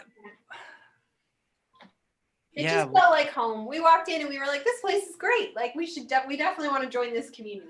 Yeah, cool. Yeah. Anyway. Well, you think about that, Vilem. Yeah, John, I don't know what we got time, buddy. You got 42 minutes, or sorry, 22 minutes to remember.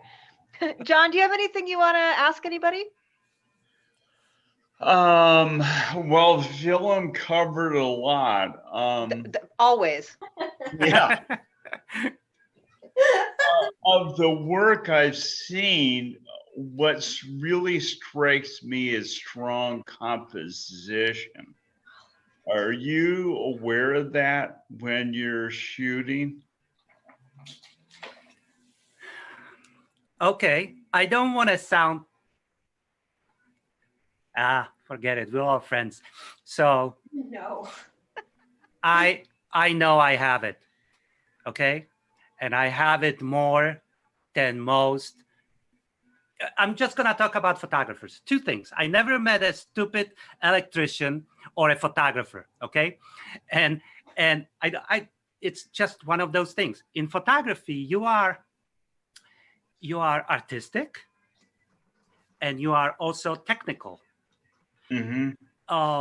In early days, like in the 70s, 80s, right? So I had to learn many things, developing, why do I shoot?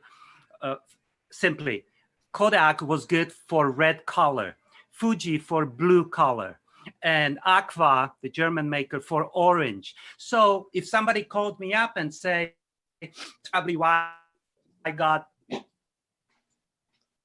because, hey, can you find, we need, and I immediately knew what they want. And I also used to read scripts. So photo shoot or anything, I take the approach of almost like visualizing words, or if you're selling something, I see it as a script.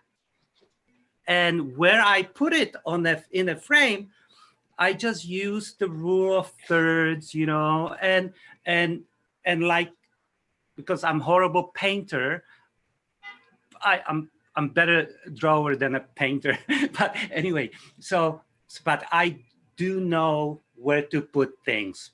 And that's just, I know it natural. I don't know where it comes from, but I know how good I am, but there are many people who know how good they are, and it's healthy to know if you're good or not. And look, John, if it sucks, I don't show it. Okay.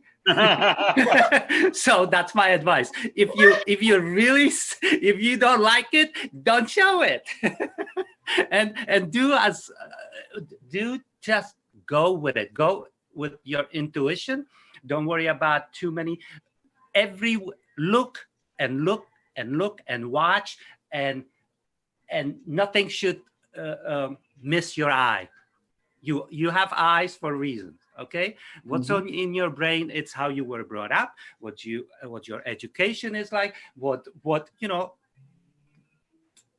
everything, So, but always look somewhere. Something happens. You hear something behind you. Look. Okay, it's okay to look. You see something little. You go, oh, what? Always look, and that's how you train your eyes. Because remember, this is technically 70 millimeter.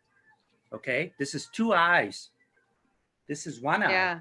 This is 35. Okay, and also my advice to many younger photographers always is, think like you are making a photograph. Okay, the word photograph, it's 2 Greek words.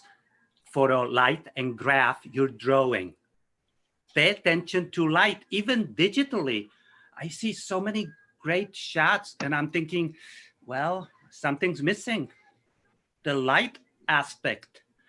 Somebody paid too much attention to the technical aspect of this, the digital machinery we all use, which is great.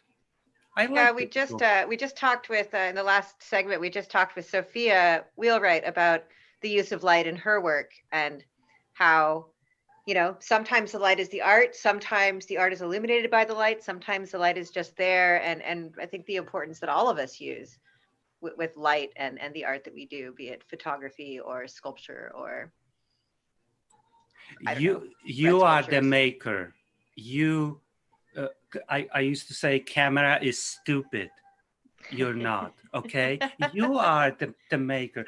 What I wrote, most take pictures, some take photographs, and few make a photograph. Take your time. Take you have it's you and the world, and what you do is that's simple. You don't need $50,000 camera. You don't know bullshit. No, my best work is done by TX Canon. My first camera was Canon AE1. And the iPhone, Billy, like he's got some great shots where I'll be like trying to get them ready to print or something, and they're way too small because he took them on an iPhone and they're just gorgeous, and you're like, and also. Just think about how technology progresses with our iPhone. Why they're costing $1,000 or $1,200? Well, because of the lens. The lens is. But if many of you probably know, early days the lens, 500 millimeter lens, could cost you a couple $1,000. Just the lens. Okay. Well, I have a friend who says that the best camera you have is the camera you have on you. And I think that is really, really true. And I want to cut in here because I have a question that came to me privately about Joyce, which was the same question that I asked Kristina and Vilem, which is how did you get to Equinox Studios? That's for you, Joyce. Sorry, I'm not sure if I phrased that clearly. I was, I met Melinda Hannigan in, I think it was in early 2000s. We both had studios at Jackson Street. And Melinda moved to Equinox, and I stayed at Jackson Street, and then I jumped to Wisteria. And I was working, what brought me, the whole panel concept that John and I developed in John's studio started with Melinda Hannigan's work. And Melinda Hannigan, I'd worked with her on a film, a documentary called Sweet Fruit. And I had used some of her work, I was the art director on that film, and I used some of her work in the movie.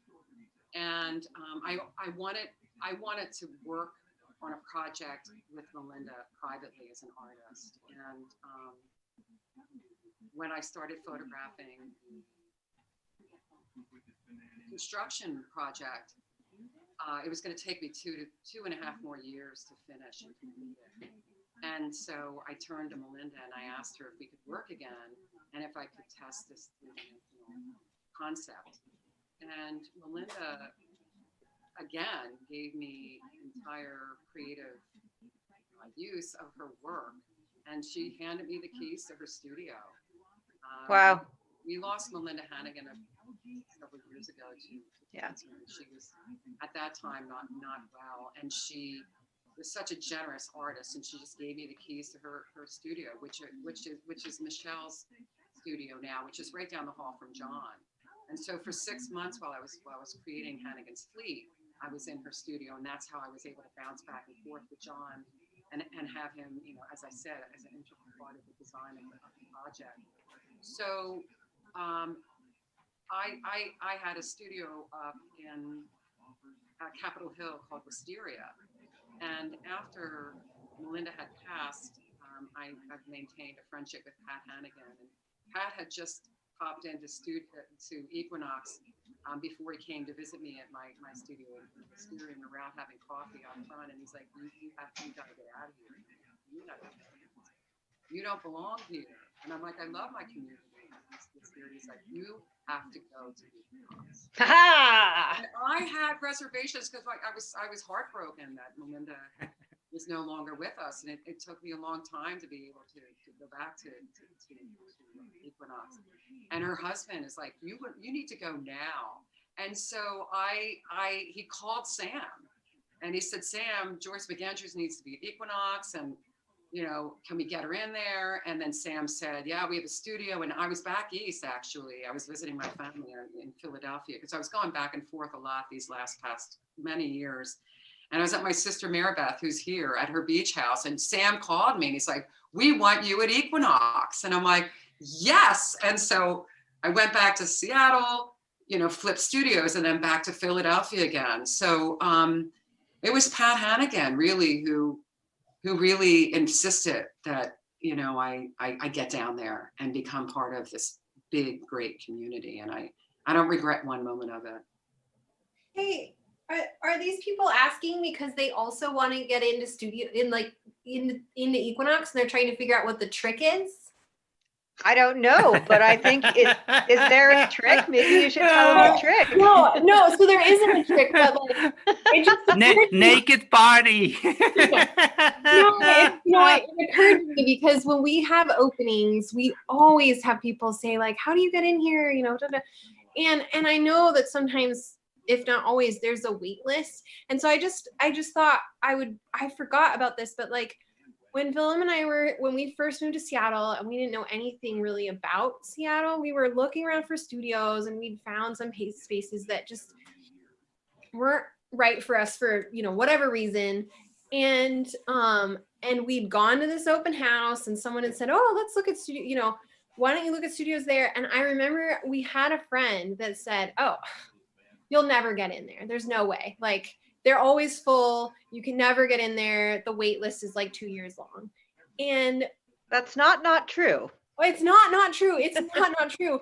But I just remember looking at Vilem and going, well, if we don't go down and email and ask for a space, then we'll definitely be a no, you know, like if you don't at least try. So I would encourage anyone, even if there's a wait list, get on the wait list. And then follow up, because if you really want to be in the space, I think especially here, like passion and drive and desire counts for a lot. So even if, you know, it's a long wait list, follow up, just remind Sam that you want to be part of the community, you know, keep on doing what you're doing meanwhile, before you have a studio or gallery. Just keep room for years. Yeah. Like, it's interesting. I mean, come on. Yeah. It's interesting, you know. I loved the studio that I worked in Capitol Hill, but it was a place where I could actually hide, you know, and stay small. And it was a big jump for me to go to Equinox, because it pushed me out of that comfort zone of hiding and getting involved in a huge, massive community. Yeah, will you tell people how many artists are at Equinox? There's 120 or how many? Is there about 120 artists? Yeah, so 25. Yeah. 125. There's a lot of us down here. And being at Equinox, the creativity is intoxicating. It's just you know, you hear, like, especially at Iron Monkeys with Kay and Tabasco. Their studio is close to me, and when you hear that steel or the metal being, you know, I don't know enough about your work as a the blacksmith. When they're it's the power hammer. Yeah, feel it in the walls, and as I'm editing, you know, that's a powerful experience, and you just want to keep up. I mean, I have honestly been in my editing studio and move with that pace of your work. So even though we're in our own studios, I can't speak for everybody, but I feed off of that energy, and it keeps me moving. And everybody is so excited about their craft. Another thing Vilem had mentioned earlier, as far as photography, because both Vilem and I are photographers, and we love to be on the streets and photograph. When I can't be technical all the time, especially when I was working on the job sites, because the lighting shifted constantly. And I would worry about that. Oh no, there's not enough light, but you know, you shoot what's in front of you at that moment. Absolutely. You know, when you can't wait for the light to change or a good background, or I worked for many, many years in the studio, at Microsoft especially. And I was in charge of where the camera's going to be pointed and what was going to be in the background and how the lighting was going to be done. I was a production designer. And so when I left the studio and got on the street, all of that control went bye-bye. And it took me a little while to go, okay, and you can't wait. If it's there, it's there. And especially, you know, on the construction site, I couldn't wait for a good background. You know, that's not going to happen. I couldn't say to the crew, you know, stop right there. This is a great shot. Go. And I had to keep shooting, and being in the moment and being present and not questioning. And if I don't get that shot right away, you take it again and again. You know, it's just showing up, being present. And as Vilem said, looking around, using your eyes. You hear a noise, you shift, you change. The light, you follow the sun, you follow the, you know, the sunset. And the volume of work, I mean, a photographer for me, I don't know about Vilem, but I don't get the shot right away. I have to be out there shooting, and then I'll find it. There'll be that magic moment, but I have to photograph a lot. And it requires an inordinate amount of patience in the editing process. And I'll sit, and there might be 40 pictures that go by, and then boom, there's the magic. It hits right there. And the wonderful thing about photography today is that, you know, there's software programs like Photoshop and InDesign and Lightroom, where you can, if I miss the lighting, I can go in there and tweak it. Now that's a whole other, and that's the right and left side of the brain constantly going back and forth. The technical aspects of it. And I just today, like, I will max out my computer in no time. I mean, when you shoot a photograph. Oh God, that sounds so familiar. Giant resolution. my computer constantly saying, there's no more room, and I'll have like all these external hard drives. And I just, like 5 minutes before the Zoom call started, there was a knock on my door, and UPS dropped off something that I had ordered this past week. And thanks to my friend Andy, who encouraged me to go ahead with it, I got the backup system. Nice. Your family looks all very excited about this. It's a 2 big RAID system. It's 8 terabytes. Because honest to God, you just shoot. And the massive amount of space that it takes, I had to get this backup, and I had to get a second backup that simultaneously happens, because Vilem has had this experience in the past, but just this March, I lost, 3 months or 4 months of editing. You guys, Kristina, you could probably hear me weeping in my studio when it happened. I got a number of phone calls. What do I do? What is going on? Heartbreaking. I was heartbroken, and it was like, that's it. No more, having the hard drive and one or two copies. I have to have the whole kit and caboodle. If we're doing this as a profession, we have to back it up and believe in our systems. And we need the community to help us and share ideas. Like, what do you do when you're backing up photographs? What do you do when you're shooting on the street? So it's just magical. Fantastic to have such a community. Like everybody says, community, I think, is the word that comes up, at least in the top 3 when any discussion about Equinox is happening. And I just never get tired of hearing about these stories too, it's amazing. We're almost out of time for this round here, but everyone's welcome to, hang out and keep exploring. I went so fast. I'm so sad. I know. And I missed 15 minutes or 16 minutes. That's why I talk so much. Oh man. Oh, okay. I always talk too much. You can all stay. You can all stay on the Zoom. Like, we're still going to be here. You can ask questions.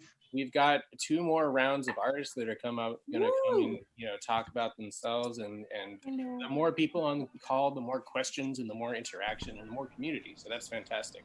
Thank you, Kay and Work and Tabasco for making this happen. And John Kirschenbaum has a model as well. We couldn't do this without you. Oh man, yeah. Thank you, everybody. And I just want to thank you, Kay and Tabasco. You're welcome. For your interest. What do you got, Kristina? I was just gonna say, I didn't get a chance to earlier, but I also had to go to John and say, John, can you help me? So I know we got interrupted And by John, Zoom yeah. bombing at that point.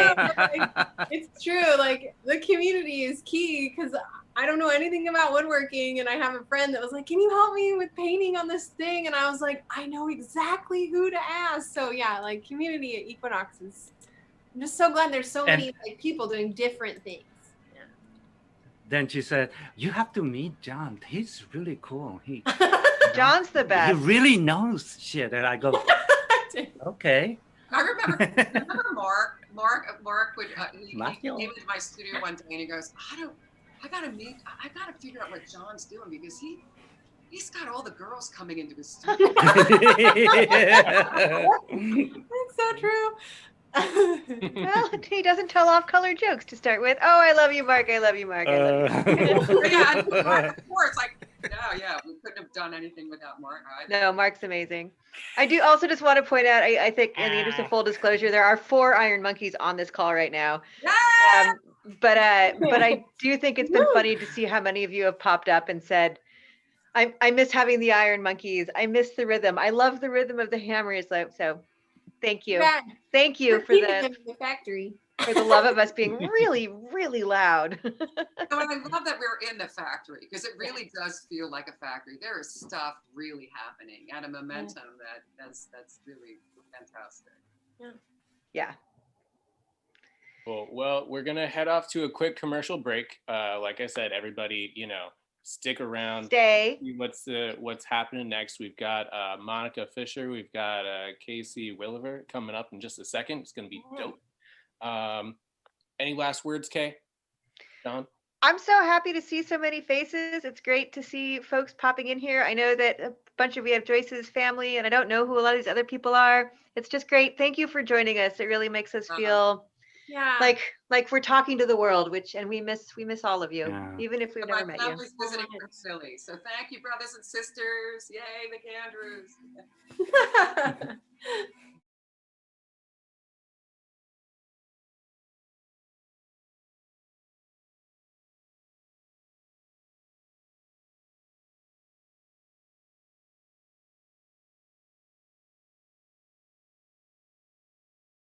Hi, my name is Joyce McAndrews, multimedia artist and street photographer in Studio 127 in the factory at Equinox in Georgetown. After documenting the rise of the Rainier Square Tower in 2019, I started my new project, Twilight, hitting the Seattle streets to capture our city's bustling neighborhoods as construction continues, photographing the swirl of activity both on and off the street at dusk, revealing the construction reflected on the windows of the restaurants and art galleries. Twilight came to a screeching halt in March when Seattle's quarantine began. My first gallery appointment during COVID was to see Lakshmi Mirhead's show, There Is Always a Before, at J. Reinhardt Gallery in Pioneer Square.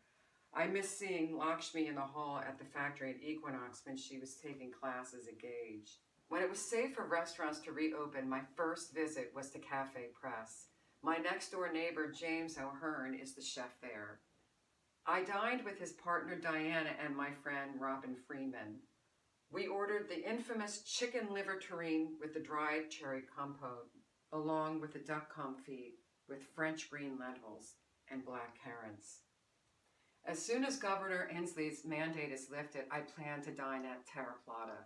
Here's a shot taken last year when Tamara Murphy's place was packed. I long for those days when I can feast with friends. In the meantime, help support local restaurants by ordering takeout, and during the holidays, join in Feed a Family through the Food is Love project with Terra Plata and send a meal to a family in need. I'm returning to the galleries and restaurants I photographed in 2019 to shoot the boarded facades where once we gathered. I look forward to the new year ahead and a time when we can commingle again. Happy holidays.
right now.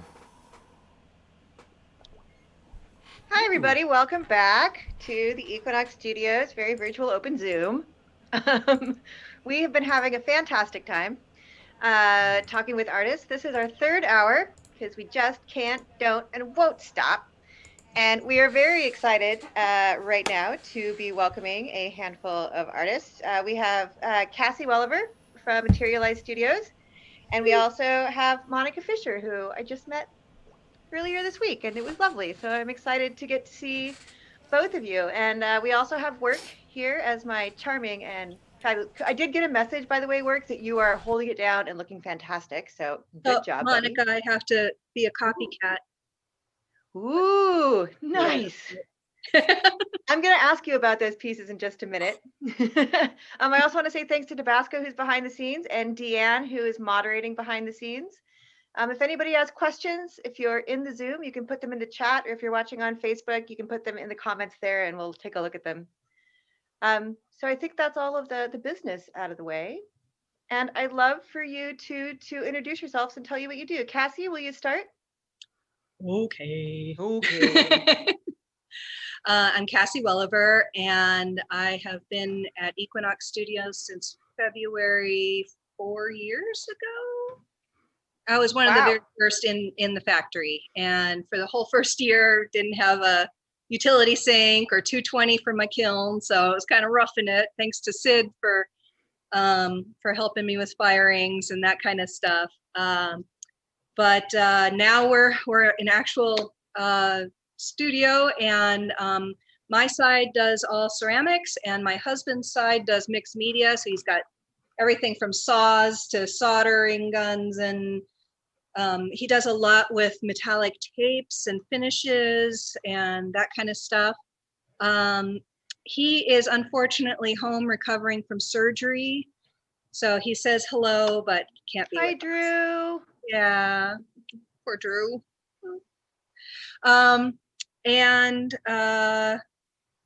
What else?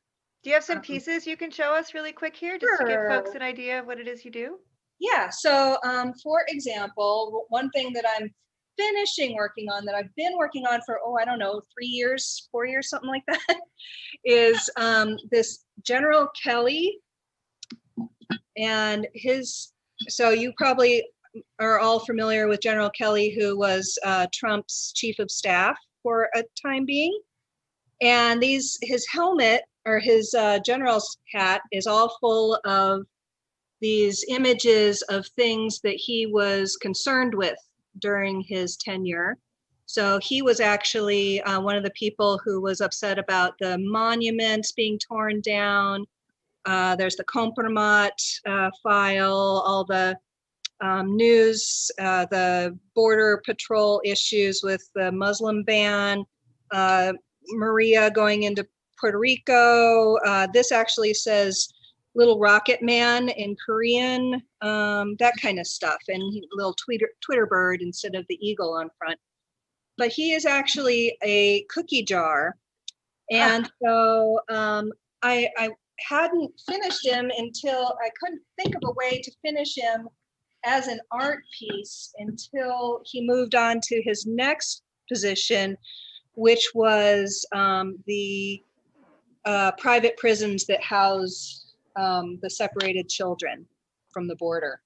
And so I've been working on my little border cookies, which they're little children who are kind of in the fetal position and very unhappy with their situation, and they are going to be the cookies in the cookie jar. Oh, wow. So that's some of my heavy work. I also do more whimsical kind of things where, you've just got a lovely little, can you see that? It's a little overexposed. A little Zentangled jar or cup with a lid. I do quite a few things with lace and mishima colors. So you saw in the commercial where I pulled up the lace, and then at the point, so I actually have the piece here. that I did that with. And you'll see that there's texture in there now, and now it's leather hard. So I can brush in the colors, and then I use a rib to scrape it off. I love that technique. It's so fantastic. The texture is, I could watch you do that for days. Yeah, I mean, it's like you don't realize it's lace necessarily because it looks a little like alligator-y skin, or just, you know. Anyway, so those are my primary things that I do. So I'll leave it at that. Thank you for that intro. Monica, will you answer that same question? Who are you and what are you doing? And then I'm going to ask you both about your headpieces after that. So start scheming your answers. Okay. Scheming. Thanks for coming, everybody. It's good to see all you guys. I was pleasantly surprised when I popped on. It looked like it was just like a party. Everybody was like laughing. I was like, oh, great. So happy Saturday. My name is Monica. I have a container in the Container Village since June. I count the open houses, the very open houses, as the year, even though I moved in June. So this would have been the third year being there. But now I am at my humble abode, which is quite cozy. What I do is I paint and I make jewelry, and I am an energy worker, and sometimes I'll do that out of the shipping container. I paint on glass and I paint on wood, and sometimes I paint on big, big walls, and sometimes big cars. Cassie, I really loved your cookie jar. And I wish that we lived in a world that we didn't have to see something like that, but I think that's a beautiful representation, and I've never seen anything like that. So I just wanted to acknowledge that was Thank you. a very beautiful way to express that heaviness and the little cookies. Are you the person who does the maps? Yes. Yes. Oh my gosh, I'm so happy to meet you.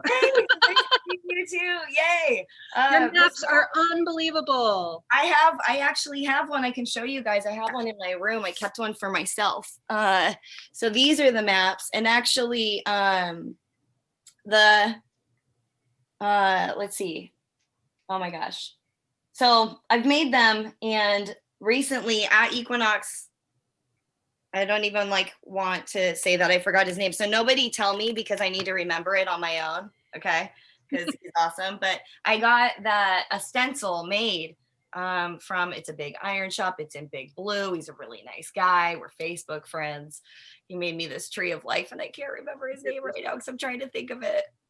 Don't tell me. I got it. I'll get it by the end of this on my so don't tell me. But he made me this really awesome map stencil out of steel, and that was a huge game changer, being able to, I still have to get in there and get the C's, but those are really cool. I don't know if I held it on there long enough for you guys to see it, but I've been making I think I've made multiple of those. I'm really starting to perfect them. They're really fun for me because I love to travel the world. So if I'm not actually traveling, I like to make art about traveling and think about traveling. And those are really special to me because as you're going through the process of the map, if you guys want to hear about it, those are my prize. I think, I'm still a newer coming to that, embracing what I want to express myself as an artist. And the maps was a turning point for me when I made one of those, where it was oh, okay. So that's one of them that you can see up there. I take board, I cover it in masking tape, and then I put a map. This is before the stencil. I put a map of the world on top of the tape, and then I X-Acto knife carve every single one and pull the tape off to expose the wood.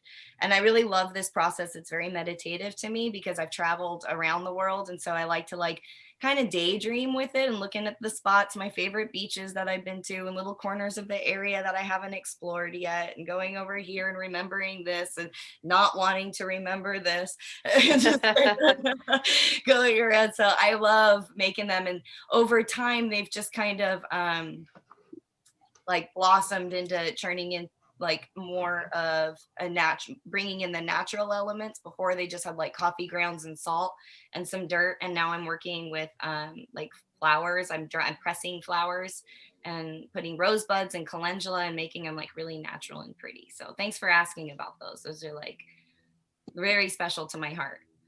I thought they were amazing because of the little symbols that you were using for CO2 and methane and all that. So, I mean, it really has this message that as you drill down, you know, it's, I love it. It's amazing. Thank you. Thanks for saying. I love them too. So It's just a love fest here. You know. I know. So great.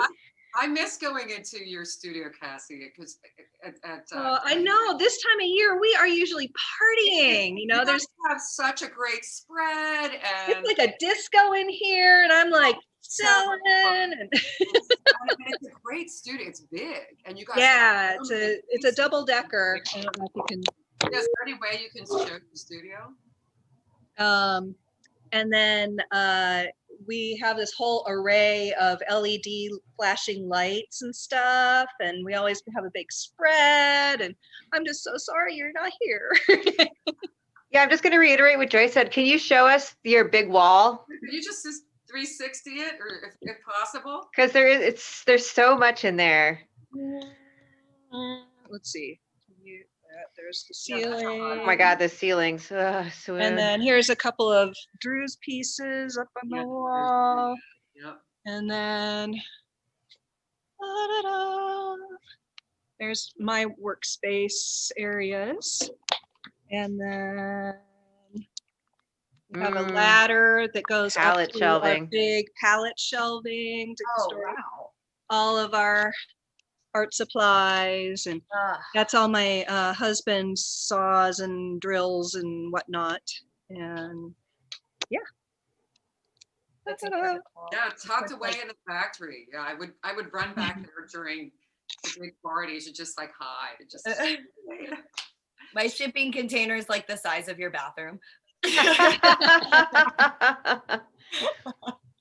Monica, we just had a question pop up for you, which is that you mentioned the materials you use to make your maps. How do you choose what materials you will use? I think it's important to have relationship with plants. And so I ask, and whatever ones want to come. I have a great herbal store in Kirkland that I drive to. It's called Urban Wellness, and they have like a whole like bulk herbs that I love. And so I'll go in there and grab things for other things, face steams, and I'll throw like them in my bath, and then they also just end up in my art sometimes. I had a map that had a big worm. I left it outside to dry, and I was like, kind of, you know, way to go, bud. Sacrifice for the cause. I left him in because I appreciated it. There was another one because I put resin on the top of them to make them nice and glossy at the end, and I had another one that had a little bug in it, and it looked like the bug from Jurassic Park in his like cane. So things kind of make their way into it, and sometimes I intentionally put things into it. And everyone they're all different, which I really love as well.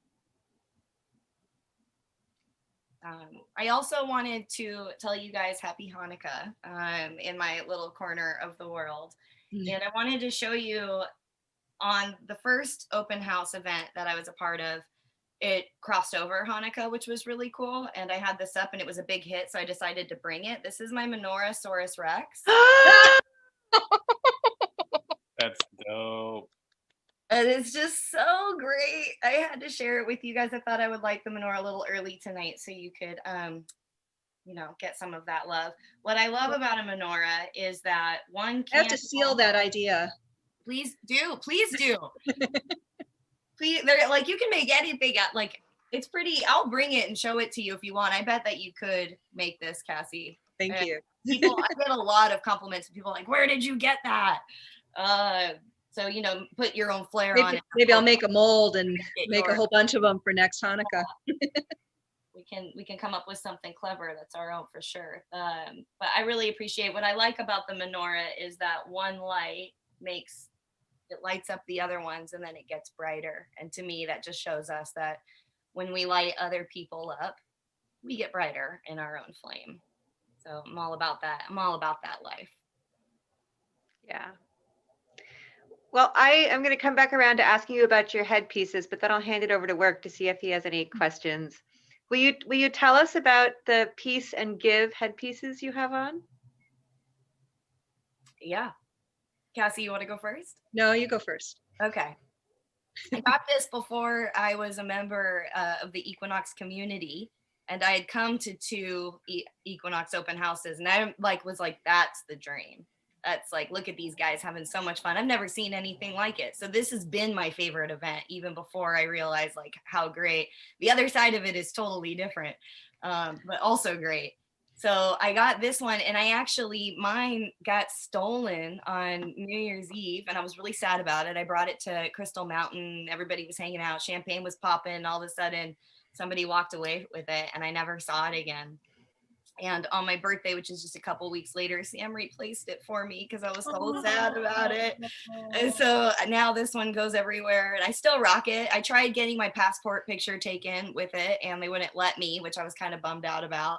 That's amazing. I did the same thing, only it was 5 years ago. I volunteered for the very big open house and was the greeter out in the storm. It was awful that night.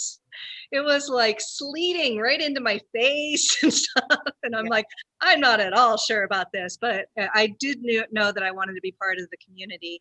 And the next year, was it the next year or the year after? I can't remember. I got this from Keith. Ah! Keith, I told you. I wasn't gonna say it. I know. I was like, okay, now let me remember. God, I love him He's so also much. a friend of mine on Facebook. So Totally, Keith. I know. I love him so much too. We built a really good relationship. What a right? I mean, nice person. there's several of us here that are just like, oh, we just want everyone to heal and love and Yeah, I really adore Keith. He made me something really special on top of the map. So that felt good for my brain. Like right. COVID brain, you don't see anybody, and this is what happens. Yeah, Keith is great. He is 2K Metalworks in the Big Blue building doing custom metal cutting. The sign that you can see in the upper corner of the screen that's being shared right now, that steel sign behind it is Equinox Studios sign that Keith cut. So he much like John Kirschenbaum is one of those people in Equinox Studios. When you're like, hey, so I've got a weird shape that I need cut out of steel. He's the guy you go to. It's great. Yeah, he does really, really cool. And the fact that he was giving these away was like Right. very special to me. I was like, wow, like way to just like spread the light. And like all of them, there was one that said Shalom on it, which, you know, obviously I love too. Right. And I had that one for a while, and I think I gave it away to somebody, passed it forward. But what a gift he is. Keith, I'm sorry if you see this, please forgive me. Did you guys all know? You all knew, huh? You're like, we're not going to tell her. I knew. Work, what do you got? What do you have questions about? And I mean, the questions are being overshadowed by just my nostalgia for all of the amazing fun times of Equinox parties in years past Right. and ones to come for sure. The one that I worked was the one where oh my gosh, how is her name escaping me? She's a good Oh, friend. here we go again. Right? Secretly, I'm like, okay. Don't worry, because I never remember people's names, so it's great. Oh, for God's sakes. I gotcha. Give me a clue. Short hair. Stella. Duh. So Stella and another dancer were with those light dresses walking around. This was before they had gotten the factory, but they hadn't really, done the internal work. Yeah. And so everybody was kind of rolling around in the dark with, twinkle lights around and stuff. And so all there were lights and bars, like places to buy drinks. What more do you need? Very cool. What was the largest number of people that came to those parties? I mean, Tens of thousands. I mean, it was ridiculous. Over the years, yeah. When I say to people, oh, there was like 8,000 to 10,000 people, they just can't comprehend it. Right. But it's just the magic of Equinox and the fun. It's an amazing event. At the same time, it's not the best time to see people's work because you are just a fish in the school. You're just being, moved around with everybody. And it's really hard to actually see or talk to the artists or that kind of thing. We actually completely rearranged our studio to be able to allow for flow, into the food and drink, and then back around to the pieces, and then back around to pay for things. And, you just have to think forward to all of that. It's challenging. It is all about the party. It's all about, we share our art, but it's all about community. And yeah. We get a glimpse of each other's work, but really the camaraderie and the celebration, it's the end of the year, and the collaborations that we've done at Equinox. Well, and there's so much music. You guys aren't covering the music that happens in this place. There's always something going on. You still hear some practice sessions happening occasionally, It's always nice. The dojo's usually jamming. Right? I was wondering I don't recall you saying before, how long have you been doing ceramics and everything? When did this start for you? 1990. Okay. I used to be just drawing and painting, and I had this big artist block where all of a sudden I valued the canvas and the blank paper more than I valued what I was about to put on it. And I just couldn't make anything. And so my painting instructor said, well, first of all, prepare a canvas, build it up with gunk on it, just make it messy and then work on it. That still didn't really work for me, but clay, he says, take a clay class. And as soon as I scrunched it, it was something, and you don't have total control over what it becomes, because there's so many technical issues that could happen, or you put on something that you think is going to be one color and it ends up being a different color. There's so many processes in clay. I mean, I experiment all the time. You can see on this I love video this. I love I'm pulling up. This is latex body paint that I have painted on in mycological, so a fungus pattern.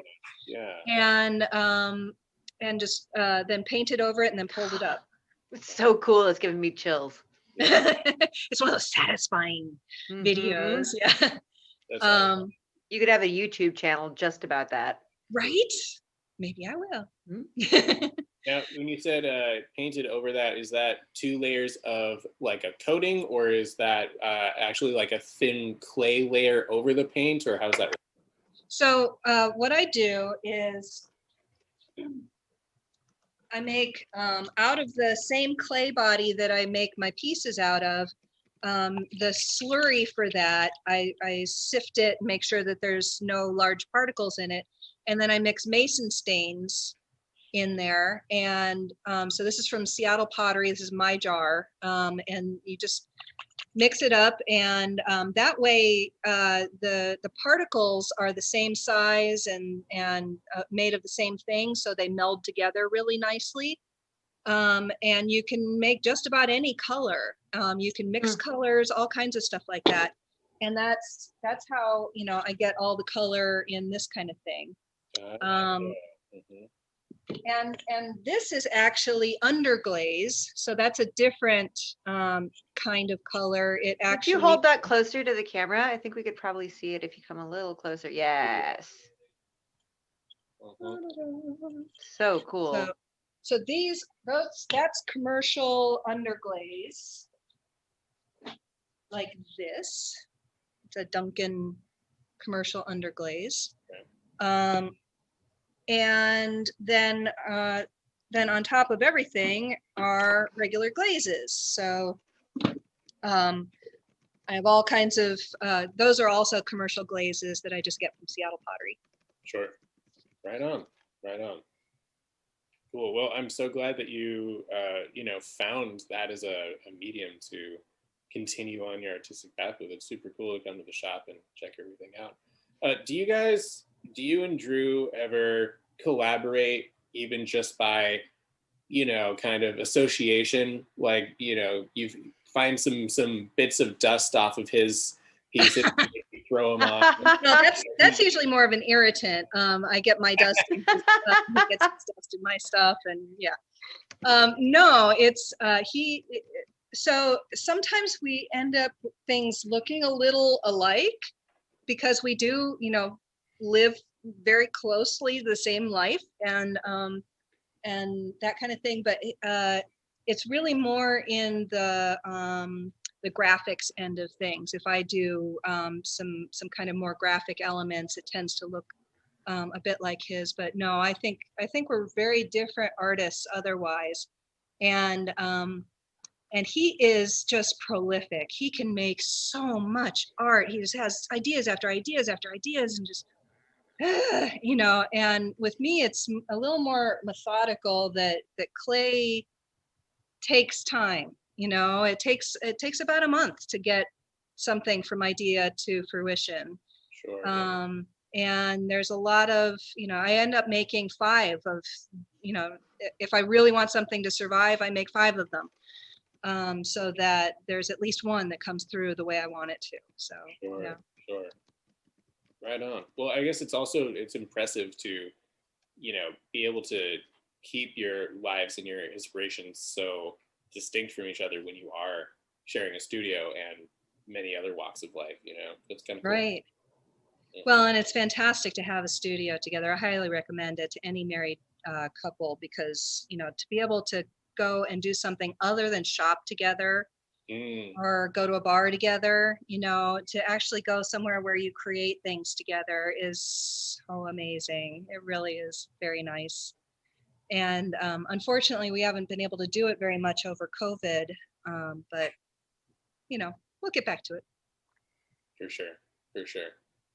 Yeah, that's a question that I would ask. Maybe I'll throw it to Monica first, is how has creativity in the time of COVID helped you, inspired you, changed you as an artist? It's changed all of the above. I think I told you before the interview, I was working a lot before COVID. I had, and my job was pretty energetically taxing. I remember, yeah, teaching yoga at a behavioral health hospital, and it just like exerted a lot of energy, and it was beautiful. And I'd always put art just kind of on the back burner, like more of like fun and like sometimes, until Equinox's open house, which I was going to say, somebody described it, one person described it to me as a labyrinth of discovery. And I just like loved that. I was like, it is a labyrinth of discovery. Especially on those big events. And so it wasn't until that open house 3 years ago that I even had an art show and so that was a big deal for me to be part of it, especially because I was saying I've like been to them before. So this year kind of, my job teaching yoga was closed down. And so my creativity kind of went from the back burner to the front, and the fact of like, I had the energy and the time and the space, and I didn't have anything else to do. And so it was my way to cope, but it was also like something had switched in me and I couldn't turn it off, and it's still going. And it's been really beautiful. And I've been able to get through these times with my art and not working in 7 jobs, which is what I was doing, which is really beautiful because, I don't know about you guys, but sometimes people tell artists that they can't do it, or there's a lot of be an artist, like what are you gonna really starve? The starving artist thing. And I'm a girl of expensive taste. I like plane tickets, and so I have hear that. it's been, so like it's just been really beautiful for me to really come into my worth with it and understand that I can, and that it will work. And so that's been everything. It'll be different now, and I love that. And I've been able to like paint some bigger things, some murals, which was really awesome when everything got boarded up. I was one of the first murals in Ballard to be painted, which was really cool. You hear that, Joyce? Joyce is taking photos of the murals being painted. I'll have to get out there. I'll have to find out where it is, Monica. Okay, yeah, for sure. I'll text it. But that was really cool to watch unwind, and that was really that was a beautiful experience for me. I grew up in West Seattle, and Ballard is very much like West Seattle in the way of like very community driven. Like people love each other in Ballard, and so I was getting like people honking and waving and commenting, taking pictures, and then you go around the corner and there's like 4 other artists doing, and like people just like popped up left and right, all of these different street artists. And I think that was one of the silver linings for sure, was driving around everything and turning these boarded up buildings into something so beautiful and so different.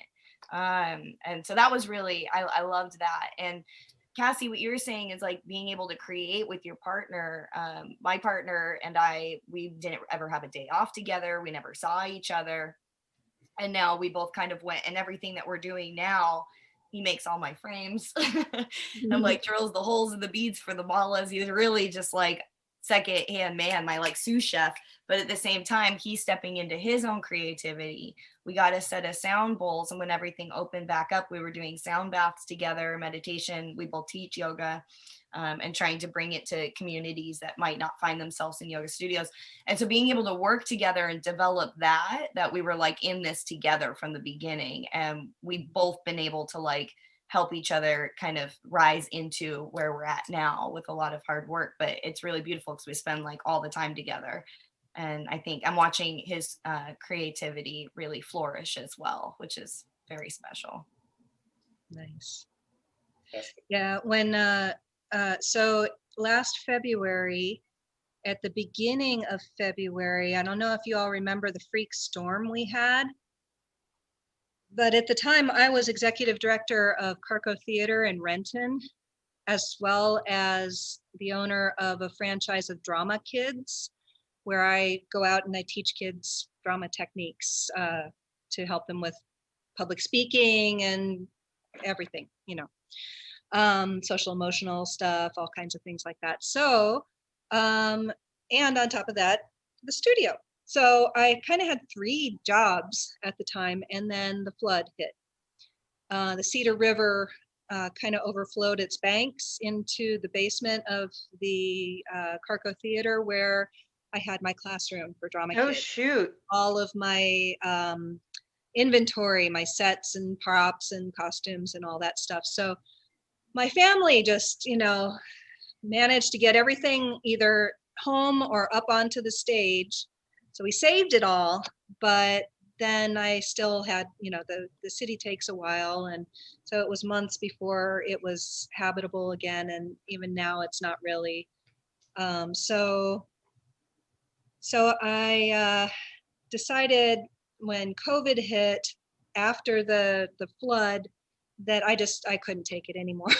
And I needed to quit the executive directorship of the theater. And so at that point, it was so much better for my headspace, because then I could just do the Drama Kids business and my art business, and those are the 2 things that made me so happy anyway. So yeah, and the business is still hanging on. We've still got 40 some kids, and you know, we're hoping for, you know, being able to get back in person again.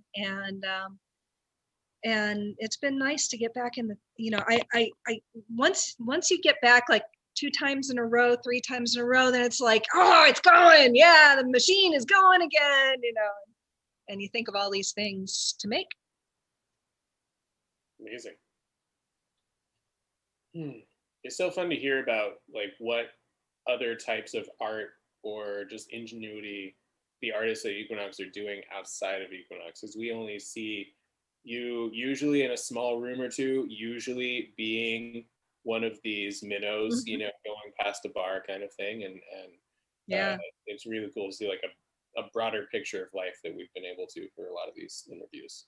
Yeah, Monica's actually a Reiki master. And I was just going to ask about that, because you said you were mentioning, you know, sound baths, and I assume that that's not really happening right now, at least in a group setting. But what other kinds of practices do you offer, if you're offering any right now? I actually do sound baths online through Facebook Okay. Live. I did one on Thanksgiving. The sound is better on Facebook Live than Zoom. Okay. It's not as choppy with the bowls. Hmm. So I do donation, like just whoever wants to come, because I think right now is, and I was gonna, I thought of that too when Cassie, when you're talking, is I think the other thing that's happened with the creativity is before I was feeling a little burnt out from what I was doing, and now like flourishing with creativity, I'm like really called to serve. I think that a lot of people are having a really hard time right now. And so I'm in a training right now, a 60-hour trauma-informed yoga training. And I'm really excited to see where that goes. I thought it was for the hospital, but now with COVID and where people are at, and even just my own community, I'm realizing that it's like much closer. And so I'm offering a lot of free things online. Sound baths, I can do distance Reiki. A lot of people, it's different, but it's still very effective. So we can do that over Zoom or over even just a phone call. And it's universal love. If you don't know what Reiki is, it's an energy healing. I like to look at it as a soul massage, where it's like just like the highest vibration of love through symbols. It's been around for thousands of years, originated in Japan, and has been kept sacred and passed down through time. So you can still definitely receive benefits over the phone or online. And then the sound baths I am offering online as well. Will you give a description of what sound baths are? In case we had a question about if you don't know what a sound bath is, could you tell us what that means? Yeah. If you guys want to jump to somebody else really quick, I'd be happy to grab one of the bowls and show you what it is. Yes. Okay. I'll be we right would love that. Okay. I'll be right back. Hi, Cassie. How's it going? Hi, good. And you? Oh, good, good. I'm loving your hair. Here's her sound bowls. Same. I do love sound thanks. bowls. Yeah, I get immediate credibility with the kids I teach with my mermaid hair. I love it. Mine's just gray at the moment. I got to put some color in this crap. Overtone. It's awesome. Oh, good idea. Good idea. Well, while we're waiting for Monica, what are you doing next? What's your next project? Are you just working on pieces? Yeah, I'm working on different pieces right now. I've got a bunch to glaze. Just got out. I'm actually working on bongs right now. Nice. How Northwestern of you. In fact, I'll show you my bong. God bless the Pacific Northwest. So I learned this from another Seattle artist. She did a demo at the clay conference, the ceramics conference that just happened. It's international. It was like 72 hours straight of ceramic artists from all over the world. Like wow. Literally, like 3 a.m, somebody from Thailand would start, and it was just all of them were amazing. But anyway, she made these bongs, and it doesn't have a carb that comes out. It's attached, but it has the stem that goes down to the bottom, and then it has this little V cut out of the bottom so that it'll bubble through the water. And Deanne loves the color of this, by the way. Carb. So it's a spider, but with a lace tassel around the edge, and then this the carb is the spider. Unfortunately, it blew up in the kiln. Oh. I have to do it again. Oh, Kristina is crestfallen about that. Oh, no. Where do you get the But I'm hearing everything. I don't know if you can see my reactions back there, but you guys are talking and I'm like, oh, and then I realized I'm muted. I'm like, oh, no one can hear me. So I'm extra dramatic in front of my painting. We have a question from Tabasco about where you get the lace for the appliques you're doing on your pottery, Cassie. A lot of garage sales. I actually have, let's see if I can get it out. No, I can't really get it out here. I have 3 drawers full of lace, just all kinds of runners and doilies and tablecloths, and I also have sheets of pattern. So this one is obviously a brick pattern, that kind of thing. So yeah. And one thing I thought of is if you've got an antique lace that like really means something and you want it to last forever, that I would use that to create something like this, that, you know, the ceramic could last 100 years, whereas the, you know, well, I mean, the lace could last 100 years too if you take really good care of it, but you might not like doilies hanging around. I don't know. Good idea. Yeah, well, I love that making from other things, you know, like Tim was talking earlier about doing photography of toy cars, and, you know, Drew does a lot of work with found materials and giving creative life to other physical things that were created. I think is a really fascinating story and a way to see our permanence, that recycle reuse aspect of art culture. You actually won the People's Choice Award at the Seattle Recycled Art Festival a couple years ago. Did he? Yeah, all his stuff is recycled hardware items and found objects, and he'll like take big lucite things that he finds and make stuff out of them, you know, that kind of stuff. I think it's great to do that. Like, we don't always have to create brand new. We can incorporate old. Well, and even with clay, new. you know, like this whole piece was made from the tailings of, you know, that I put in a bucket when I'm trimming. So it's all, you know, I just recycle it, sift it through and wedge it up again. It's brilliant. I love that. I try to be, it's kind of hard to be a green artist. Sometimes, you know, there's so much chemicals and things, and like wasting resin is like crazy, and that's one of the main things that I work with. And I'm so natural about everything else, and then I'm like, and they're like, resin is so stinky. Oh my gosh. Stinky. It's so, I actually got a physical a couple weeks ago, and one of the questions they asked was, have you been exposed to resin? And I was like, uh-oh. Why are you asking me that? And I didn't ask him, but they were like talking about my what did he say? My vision like a hawk instead. But he's like, really got eagle eye, but I don't when it comes to him. He didn't know that though. But it was interesting question. So I love that you use like the scraps and stuff. I try to really like use what I can as well and save everything. And it's hard. It's like resin too. You got to like throw out the thing that you make it in. And so that's really tough. When I was working at the beginning of the year, one of my 7 jobs was working at a restaurant one day a week, and they sold oysters, and they would come in these plastic tubs and they would throw them away. They'd come and we like would go through at least 3 of those tubs a week, and then they just throw them away. So I started having the cooks stack them up in the back for me, and that's what I would use. And that worked really well because they're like perfect size and they were already getting thrown away. Exactly. But trying to like be resourceful. I really appreciate and love Mari. She's my neighbor in the container village. She recycles a lot of her stuff too. If you look at her container, it's very like paint all over it. And like, I love that she just like has supplies and shares the supplies and just uses her resources to what she can and shares what she can, which is, it's really awesome. Inspiring. Right on. Do you have a few minutes for that sound? I do. Okay, so every sound is going to be different. Wherever, like some people do Tibetan bowls, some people do big gongs, some people have flutes and didgeridoos.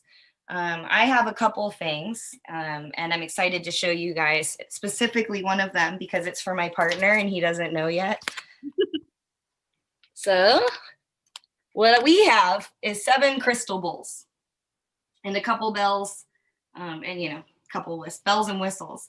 So sound baths are a really beautiful healing modality because it moves you on a cellular level. All of your cells are kind of in this divine placement when we're come into this world. And as we go through things, everything gets kind of moved around and dancing around and here and there. And if you imagine like how much water is in our bodies, and if you were to put water in one of these bowls and then you sing it, that water is going to move around. And so that's what happens within ourselves as well. So it can be a really meditative, relaxing experience. For some, especially with the crystal bowls, it can be really alarming and like move things around where you almost like feel like you're in it, but in an uncomfortable way. So I always like to tell people that before I even play them, because it's, I believe, to trust the process and to be open with whatever comes up. And because sometimes it's not comfortable, but it's what we need. So we have 7 crystal bowls. I only have 4 that I grabbed. Each one is associated to a chakra. So this is the root chakra, and they have these really beautiful, just ringing.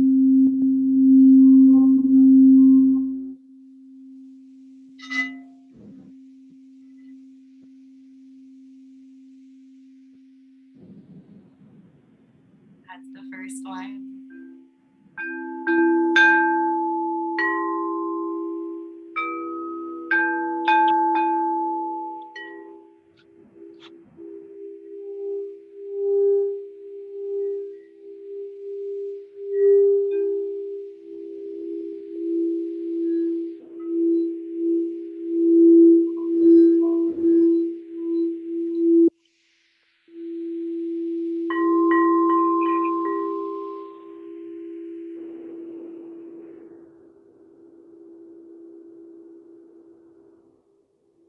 So a sound bath, you get all of your cozies, your yoga mat, a pillow, maybe something for your eyes, something underneath your knees, anything that will help you rest. And you literally just lay there. The ones that Adam and I do, one of us will walk through a meditation for the first like 10-15 minutes while the other one plays. Because these all are associated to the chakras, sometimes I'll work with these in Reiki treatments and go through and just do like a cleanse. And then don't tell Adam, but for the last day of Hanukkah, I might give it to him for Christmas because he's a Christmas kind of guy, but I'm like the worst with surprises. But I got him one of these brass bowls. Really, I have one of those. They're so cool and they're different. So this one, you get like a high pitch. It's like right here. You feel it in your ears. This one is more of a. Oh, wow. And it goes on and on and on. And I'm not sure what you're getting on the other side, but it's really cool because it has this high pitch in the ears and it has this in there. And so when you're in a place, preferably that has fantastic acoustics, you can really allow the sound to just be absorbed in your body, and your sleep is just so wonderful and you're so rested. I believe. And it's just very, very nice. And sometimes, like I said, sometimes it's uncomfortable, but it's what we needed. So generally feel really, really good afterwards. The other little tools that we have that we'll add in is we've got this really nice bamboo chime. Nice. Which I really love. And then we have this elephant. It's actually from Thailand, what elephants wear around their neck in the jungle to let you know they're coming. Oh, we need one of those for one of our campmates at Burning Man. It's like such a cool sound. It's like hollow and it makes this like very like thick. So we'll usually start with this one and end with this one. And then all of these in between. And for about an hour. And that's a sound bath. So it's like just bathing your life and immersing in sound. Thank you so very much for that. I had full body chills the first tone you made. I was just like, oh yeah, okay, great. We're craving that right now. I actually do that every morning with my my Tibetan bowl, and then I smudge and I hit the sound and I say my intentions for the day, and then I start. Yeah, and that's a game. I try to 5 minutes is better than no minutes, even if it's just like a couple seconds to just take a deep breath and have your own personal little ritual. It's like game changer. Mm-hmm.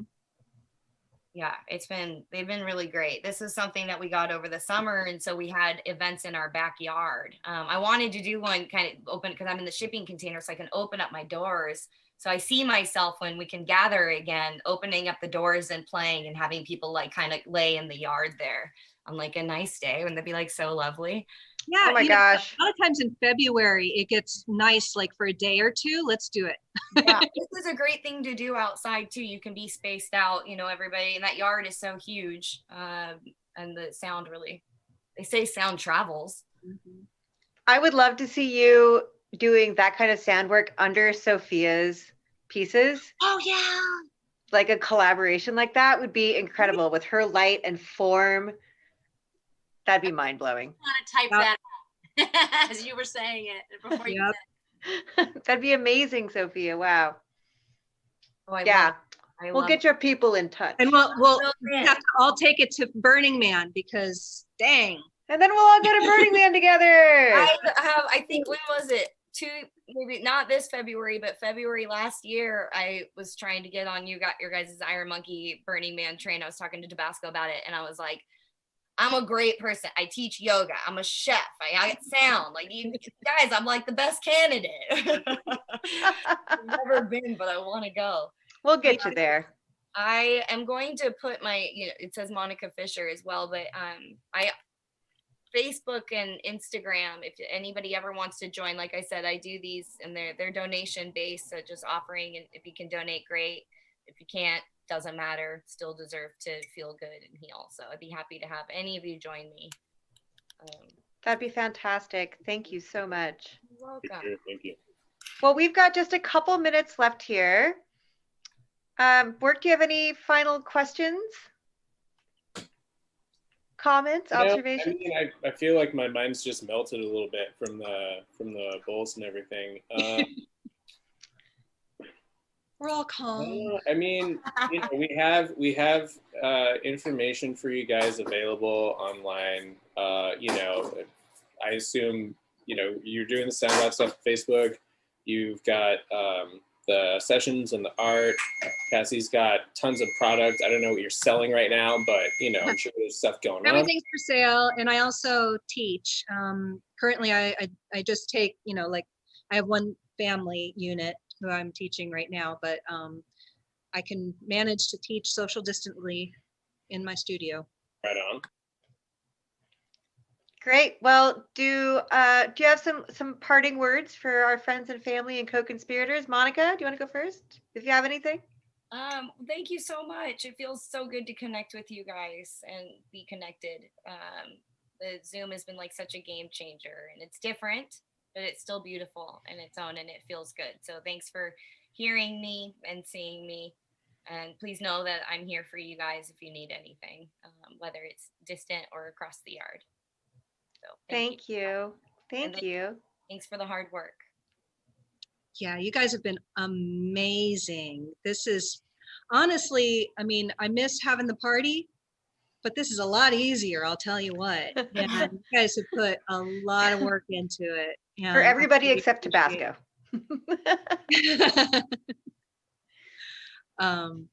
Yeah, so I'm just so happy to be able to talk to you all, and maybe we could do a theater game on the way out. Sure. Okay. Let's see. All right. So if can I do with all of you? I didn't see that coming, and I'm excited about it. You could just pinpoint Monica working I too, because the four of us are the people on the screen that's being projected. Oh, okay. If that's easier. That might be easier, yeah. Okay, so I should have thought of which game it would be before. Oh my gosh, I haven't done an improv game in like 20 years. Okay, I'm ready. All right, so we are in a store, and let's have Kay be the clerk, and Work and Monica are a couple who are checking out, and I am their very noisy kid. All right, And the parents are trying to buy something for the kid without letting them know what it is. And the kid is going nuts, right? And action. Hi, I can help you. Did y'all find everything you needed today? Not unless you have a muzzle. Oh, I think there's a pet section. I can. Oh, this is a really cool thing you got. It is this what you were looking for? You wanted this, yes? It's our 50th face mask, right? Oh, a face mask. Okay, I'll just put this in the bag. Your kid's real cute. Isn't she darling? She's very sweet. She's like this all the time. We love it. We just really want her to express her emotions. Oh, this all the time. Sometimes it's angry. Most of the time it's angry.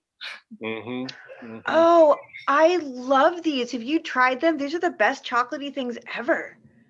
So good. He's actually allergic to sugars. Oh, I would like some candy. Oh, would you like some candy? Oh, do you have that in a different flavor by chance? Oh, yeah, sure. I think we've got some right here at the register. Hey, honey, do you remember the treats we have in the car? Why don't we just go through some of those? This is sourpuss. Is that the flavor you were looking for? It's perfect. Nailed it. Thank you. Oh, great. Okay, good. So I'll just put that in the bag. Okay, so let me ring you up. It looks like your total comes to $666. 606, just like the devil, babe. This number is just following us. Oh, really? What does it all On mean? my credit card too.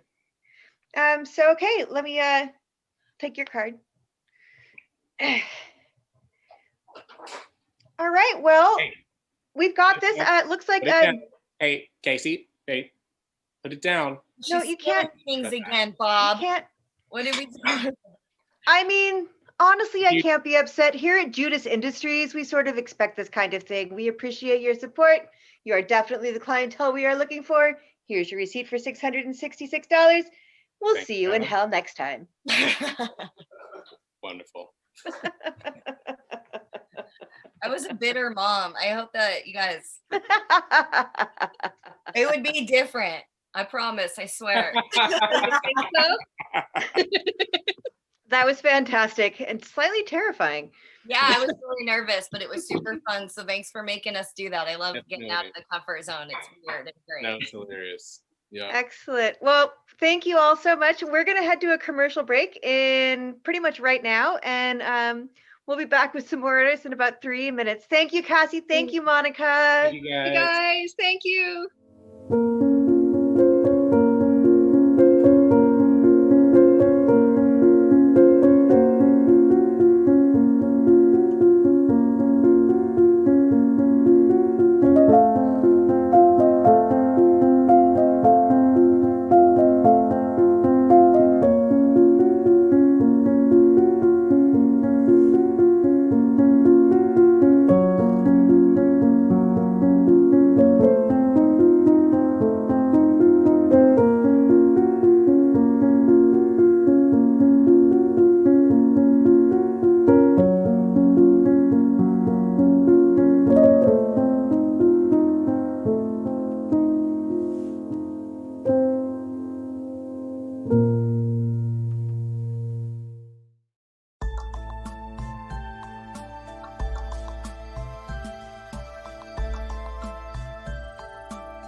Tiffany Day, an artist here at Equinox Studios, and here are some of my paintings.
Yay! And we're back. That was so much fun. We just talked to Monica and Cassie and had a great time and heard some things and saw some things. But there's never enough. Never enough. One more. We're going to see Aaliyah, we're going to see Anne, we're going to see Simone. We're going to talk about a bunch of different artwork. And John. And John. John's not even on my schedule. Amazing. You're also on mute, John. Yeah. So let's see, Simona. Yes. You give us a little history of yourself. Start us off here. Just intro. No icebreakers. You don't have to tell us 3 fascinating things about yourself or whatever. But you could. Well, 3 is a lot, but but yes, I'm one of the artists at Equinox. Very proud to be here. I do combinations of metals and canvases, 3-dimensional work. The painting side of it is abstract, kind of like layers and layers and layers of paint. And yeah, everything is like customized to kind of fit together. The metals, with the canvases. And yeah, I do a lot of commission work, a lot of commercial clients and residential. Yeah, so go on my website, simonafoggitt.com, and look at all my stuff. I had such a good time with the interview we did with you last weekend, and Tabasco's showing some of your work right now. And I don't know if you watched the show when it was aired on Wednesday. Yeah, I did. Oh yeah. my goodness, the It was really commentary cool. about your pieces was so fantastic. The Really depth cool. of Yeah, field thank with the you. metal. Just Thank you. fantastic. So cool to get to see. And I feel like I know you now, which is an added bonus. Well, isn't that just like the best thing about Zoom these days? It's like, it really is. It's like, I've been there for like 4 years, and a lot of the time we actually don't interact, but this is the way, under hardship, this is what comes out, the beauty comes out of it. So I'm really happy and really grateful to meet you all on virtually. So before we go and get more introductions, we have a question that is, what is your inspiration to mix metal with abstract art? Well, to me, it's always been about different materials and different, just different things, like being able to kind of like, amalgamate them and where they become unity, which is pretty much life. That's the way I look at it. It's like,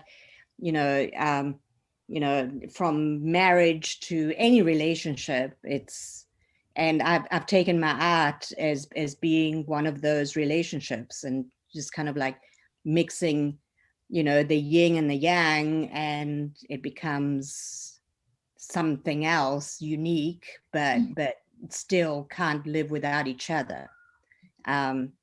So that's been my focus in life, throughout everything, and I've taken it into my art, which is yeah, that's what I do. So.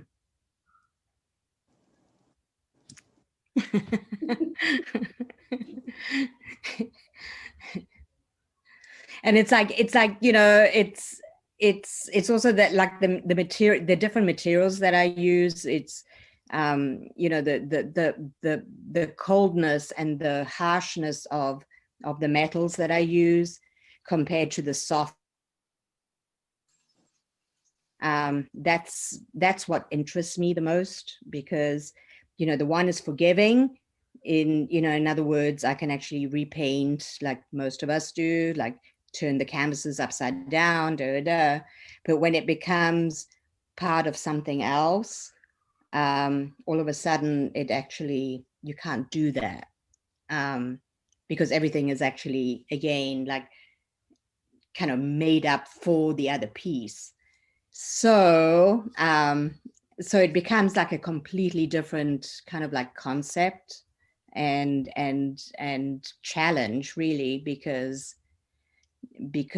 like I stated in my interview prior, I can't paint without the metal being there, because it's one piece.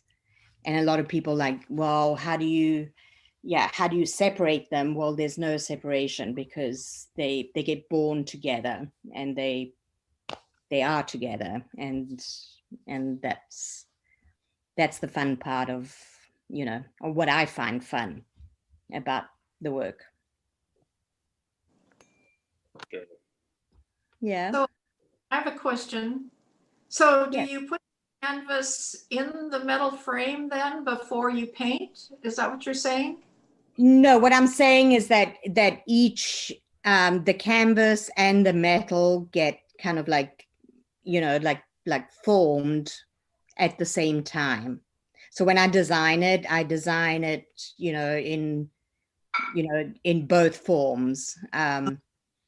And I can only, like for the most part, like the canvas is obviously done quicker, the canvas part, but unless I have the actual metal, there's no way I can start painting it. Oh, interesting. Yeah. So I, in the beginning of the painting process, I obviously try and cover up the gorgeous metal that, comes out of the shop. That's just gorgeous and shiny and all that kind of stuff, while I'm painting it. But at the end of it, it's just like, whatever. It's like, the plastic comes off, because it really is one piece. And then I have to deal with scraping off the paint because paint gets everywhere. So, but that's part of the process. And interesting. Thank you. You're welcome. Well, Anne, how are you doing today? I'm doing well, thanks. And you? Doing quite well. Tell us a little bit about yourself. Okay, well, I'm Anne Sweet. I've been at Equinox for over 11 years now, which is totally amazing. And so I'm over here in the Big Blue building. I mostly started out doing a lot of photography and digital work. And then more recently, I've pushed into doing mixed media, but it's a combination of mixed media and still incorporating a lot of digital work. Or I shouldn't say a lot of digital work, but it incorporates both mixed media and digital. And so that's what I do over here and I also do fine art printing. I've got a big 24-inch wide printer, and I bought it mostly to print for myself because of all the digital work, but I also print for others as well. And she does a great job, I should say. Thank you. So Yeah. Tabasco uses her for Burning Man printing as well, so her work is all over the place. Yeah, that's a different process, but I really love, I do really love printing other people's work because I get to see it, and I feel like I get to see it and know it in a slightly more intimate way than I might otherwise. So I always really enjoy printing for others as much as I do my own work. So yeah, right now I'm working on a series of digital drawings. So they're drawings that are all done on the computer with a program called Corel Painter. So there's a whole bunch of different tools in that program that are like brushes or pencils or, you know, all different kinds of,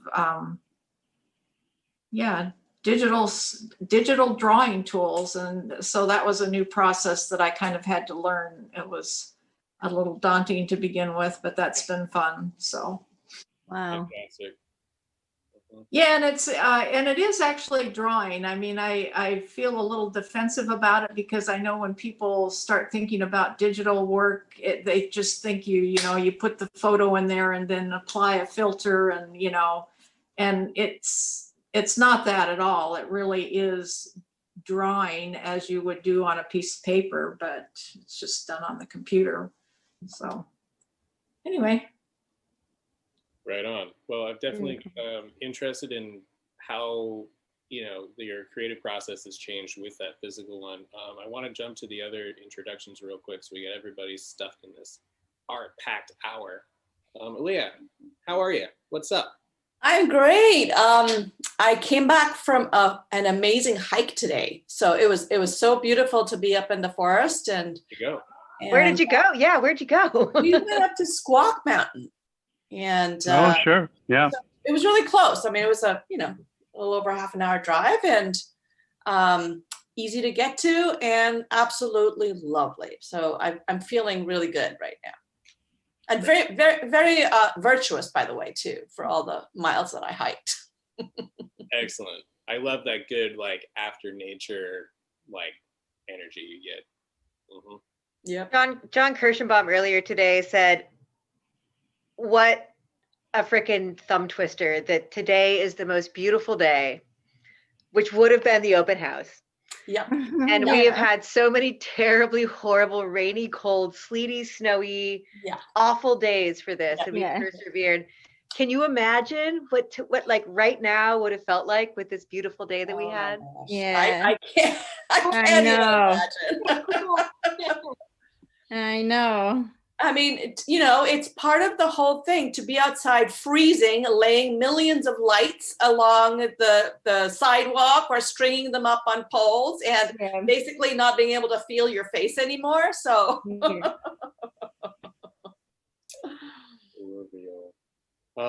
another year, there will be more. There will be more. There will be more. Absolutely. Awesome. Hey, John, you're in the studio, or is that another piece in your house? Hey. I think we lost John. Yep. Okay, John's frozen. No, I'm in the studio today. You're in the studio? Okay, cool. Your audio is a little in and out, but we'll see how it goes. Can you hear me now? Yes. Nothing? Maybe. Yes, I am in the studio today. I'm out and I'll come back in. I'm meeting Equinox, so. Sure. No worries. Yeah, the fantastic internet at Equinox Studios. Yeah, well, John is my neighbor, and the two of us are next door to each other, and often we are competing on the internet. So yeah, the Wi-Fi can be pretty spotty. Yeah, and I'm right downstairs too, so we can keep. So Leah, what's up with you right now? Got anything new going on? Nothing really new right now. I am excited. I have to say, doing the studio tour with you guys got me excited about going back. And, once the holidays are over, I'm looking forward to just jumping back in and starting to make more work. It's been really busy with my paid work these days. And so I haven't had a chance to be in the studio as much as I would like to, but it's definitely a lot of stuff going on in my head, and I would love to actually be able to make those pieces happen. So I'm really excited about January and being able to go back in. Nice. But in the meantime, it's it's been really interesting trying to make art in these times, right? Right. And it's been an interesting process to feel that connect and disconnect that happens periodically, right? Like when stuff goes crazy in the world and there's so much going on, and then you just like that connection with work, with making the creative process becomes challenging, at least for me. And I've seen other people who have absolutely flourished. I have a dear friend who is a musician, and they produced a gorgeous album in a week. Oh, wow. Yeah. And so, for some people, I think being in isolation and being, kind of shut off from the world for a period of time has been really an amazing time to just really, for their creative juices to intensify, and that process to just be really present and possible. It's been a little harder for me, but I feel I'm finding myself now really wanting to physically be back in the space. So I'm excited about that. Nice. Yeah. How about you, John? You're on mute, buddy. Any sideways? I mean, I don't care about sideways. No, I'm good. I'm good with sideways too. There you go, John. Okay. All right. Well, you're all sideways to me, so that's the way. That's perfect. So, yeah, it's been an interesting time in the studio. I think the biggest thing is that, normally you have a certain bit of focus where you're thinking, what shows do I want to try to get involved in? What do I, participate in? And this year it's like, I don't care, because there's lots of online shows that you can apply to. And as a lot of the regular things you might normally think about participating in, they've gone online, and it's like, it just doesn't excite me as the prospect of having, actual live people come in and really interacting with the pieces and my work, because there's video involved and lots of different pieces, and it's difficult to experience an installation in an online format. Yeah. I remember earlier this year I had a disastrous in-studio interview for one show, and it was just awful. I was like, wow, I'll never do that one again. But that's just the time that we're in. But at the same time, what it also does is it says, okay, you can get it in focus. So it kind of offers up different opportunities that you might not normally do, just because everything got put on hold for a year is kind of what's happened. So sometimes that's good. I don't know. Yeah. Well, we've been talking about this over the course of our very virtual open Zoom house, that in some ways, for some people, this time, this COVID time, this 2020 time, has opened up some space. Where, maybe you were working a lot of jobs, or maybe you were, trying to make sure you got to every show, or you got to every installation, or you built the big project, or you did the things. And even if the opposite of that is true, even if you've lost the inspiration, I think it's undeniable that 2020 has bent all of our creative spirits a little bit. Yeah. And I hear you, John, with and I agree, having been in your studio a bunch of times and been maybe one of a handful of people who have been in your space and looking at your art, I completely understand that it doesn't translate on video as well. But at the same time, I will say, watching the interview that we did with you for the days of streaming, the comments about your work were really incredible. Like, people have come in, Equinox people have come into your studio and seen your work. but to Right. see you like start to pull that tape off, like the process that you're doing. Yeah. I think we're getting a little bit more intimate knowledge of each other. Like here we are right now, we would be surrounded by 6,000 people. Exactly. Well, and it's interesting, Simona, when you put up a comment saying, I really can't start to work until I have the metal going. It's like, oh yeah, that's kind of the same thing I go through with the video. I can't start to do the painted surrounded panels until I have my video running.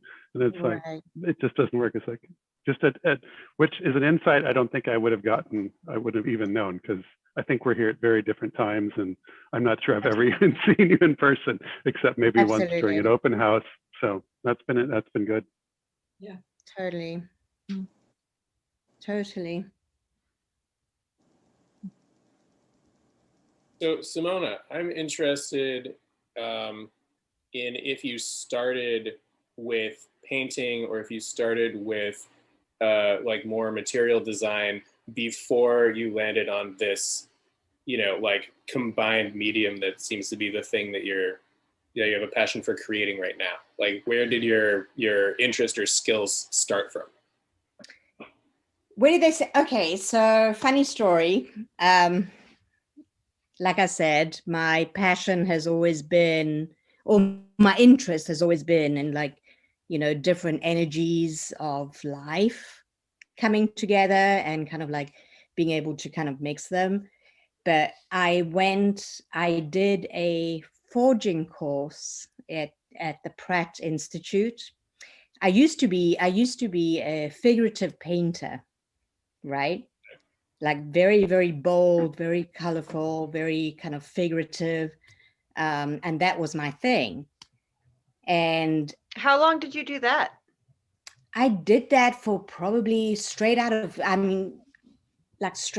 university into probably 10 years. And then like I said, I did a forging class at the Pratt, and something just went like, I just absolutely freaking loved metal. I just fell in love with it. I would put it in the fire and it would just like change in front of me, and I would then bash it. I mean, I wasn't very good at the actual, but I just like, oh my God, I can actually change things while I'm creating. And to me, that was just like, it was just like incredible. And I was just like, well, why can I just not marry the two? And so that was that was the beginning of my journey of like, how do I actually like, merge two very, very different materials into one. And so that was how I began. Very cool. Very cool. Yeah. Yeah. But I owe it all to the Pratt. I really do. And it was like such a short course too. It was like 6 weeks, and at the time it was just like so much money, but I didn't care. I was just like, I just absolutely just loved it. And all the objects that I made were just like completely like unusable and just like really rubbish, but I still have them because they were just like really the beginning of I was just like ding ding. Yeah. Well, two shout outs to Pratt here. No kidding. One that so Tabasco took his first blacksmithing class at Pratt. He did? Oh, there you go. He did. Yeah. He did. His dad offered him a glass blowing class, and he said, no, I'd rather do metal. Yeah. Now he's where everybody knows. And the other shout out is to Deanne, who's one of our moderators at an Iron Monkey, who is on the board of Pratt right now. Oh, nice. So we have a big Equinox Pratt connection. No kidding. Absolutely. It's it definitely has my heart. It really does, because it just like it was the beginning of my career, really. So it was and tiny shout out to Pratt. They've still got their gift sale going on. Go to Pratt/shop. Go buy some art from those folks too. It's the best. Like you can buy the most unbelievable art out of their December show, right? It's like I spent about an hour. Is it on that now? Today. Yes. Yeah, it ends on the 18th. Awesome. Very cool. Well, I have a question for Anne. Is Anne still kicking around here? Did we lose Anne? Oh, there's Anne. Hi, Anne. You've been such a long-term equinoxer. Mm-hmm. I know, because we've been around for a very long time together. But I wonder how you ended up at Equinox. What made you show up here? Well, I had a studio. I had an art partner who out in Bremerton, and he and I had been wanting to get a studio for a long time, and a space opened up out there with another artist. Anyway, so I was in Bremerton for a few years sharing a space out there, and the reason I ended up here is because sadly he passed away, and about the same time we had to give up that space that we had in Bremerton. So that's the sad part of it. The happy part of it is I don't know exactly how I found out about Equinox. I guess I was somehow I was searching for places that would be closer to home because I live in Des Moines. So it was like a 1-hour drive for me to go to the studio in Bremerton. And so anyway, I don't actually know how I found Equinox, or it found me maybe, but I came and checked it out with Sam. It was when, it was before we had the other buildings. It was just Big Blue at that time. And it felt right. I started out downstairs in the corner, the electrical control room, little dark corner downstairs, but that was cool too. Because I got to meet some of you guys down on the first floor, down on the industrial floor, we called it at that time. And I don't think I might not have, I'm not, I'm kind of a shy, not really outgoing person in some ways. So I don't know if I would have gotten to interact with you all as much if I had started up here to begin with, up on the second floor now. So anyway. It's not a very exciting story, except that, but I'm to be here. Obviously, it's worked out for me because like 11 years later, I'm still here and thriving. And I love the Equinox community. I love that so many people collaborate and work together and help each other out. And it's just a great supportive environment to be an artist in. Oh, weren't you the impetus behind poetry on forklifts, though? Oh, yeah, yes. You shy wilting flower, you. Yeah. Well, I kind of do come out of my shell when I'm doing poetry. That's true, when I'm performing poetry. But yeah, so I was here 2 or 3 years before I got brave enough to try doing poetry during our big December event. And the first year we did the forklift stage, which was fabulous. Richard was here then too. So there was a couple other poets here that helped me out. And yeah, that was fantastic. So we had Mark pull the forklift into the entranceway down below, and we put a pallet on it, and the poets were, actually up on a stage that was on the forklift. So I love that. And we've done a number of every year was a creative new adventure for poetry. We did a flatbed truck one year, and we did the other scissor lift one year. And so, yeah, it was a new adventure every year with the poetry. Fantastic. Kitty. Oh, okay. You're a kitty person. Oh, he's a little tuxedo boy. That's a big kitty. He's a huge fucking cat, and his name is Knuckles, and he's a jerk. Oh, but we love jerks. We love big jerks. Oh my God. Hey, I have 2 of them. How much does he weigh? I don't know. Tabasco said he was 20 pounds earlier. He's huge. He's very large. Big boy. She said, so much cat. Oh, cat. Okay. Oh, yeah.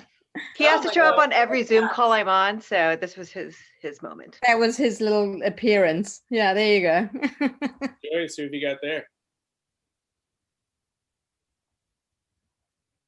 What was that? Oh, I do see that Joyce has a kitty as well. Joyce has another one.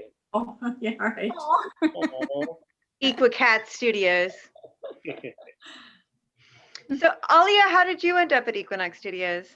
Oh my gosh, this is a funny story because John and I were good friends, old friends, longtime friends, and we were both looking for studio spaces, and we decided we would go look together.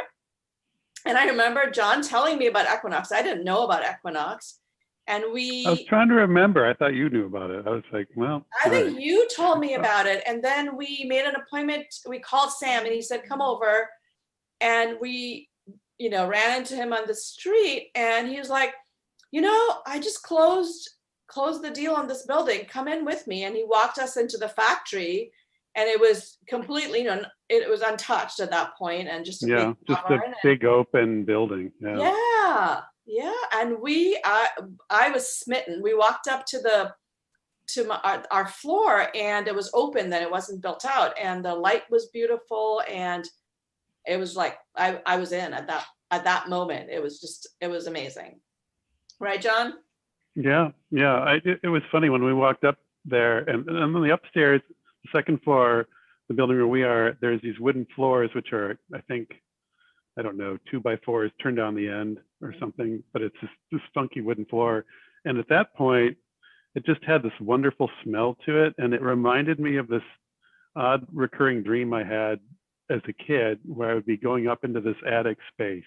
And it just was this wonderful spot. And when I saw this place, I was like, oh, it wasn't exactly in the dream, but it was like, it just felt exactly the same. So I kind of had the same sort of, I think, reaction that Ollie had. It was like, okay, yeah, this place makes sense. And then I think go ahead.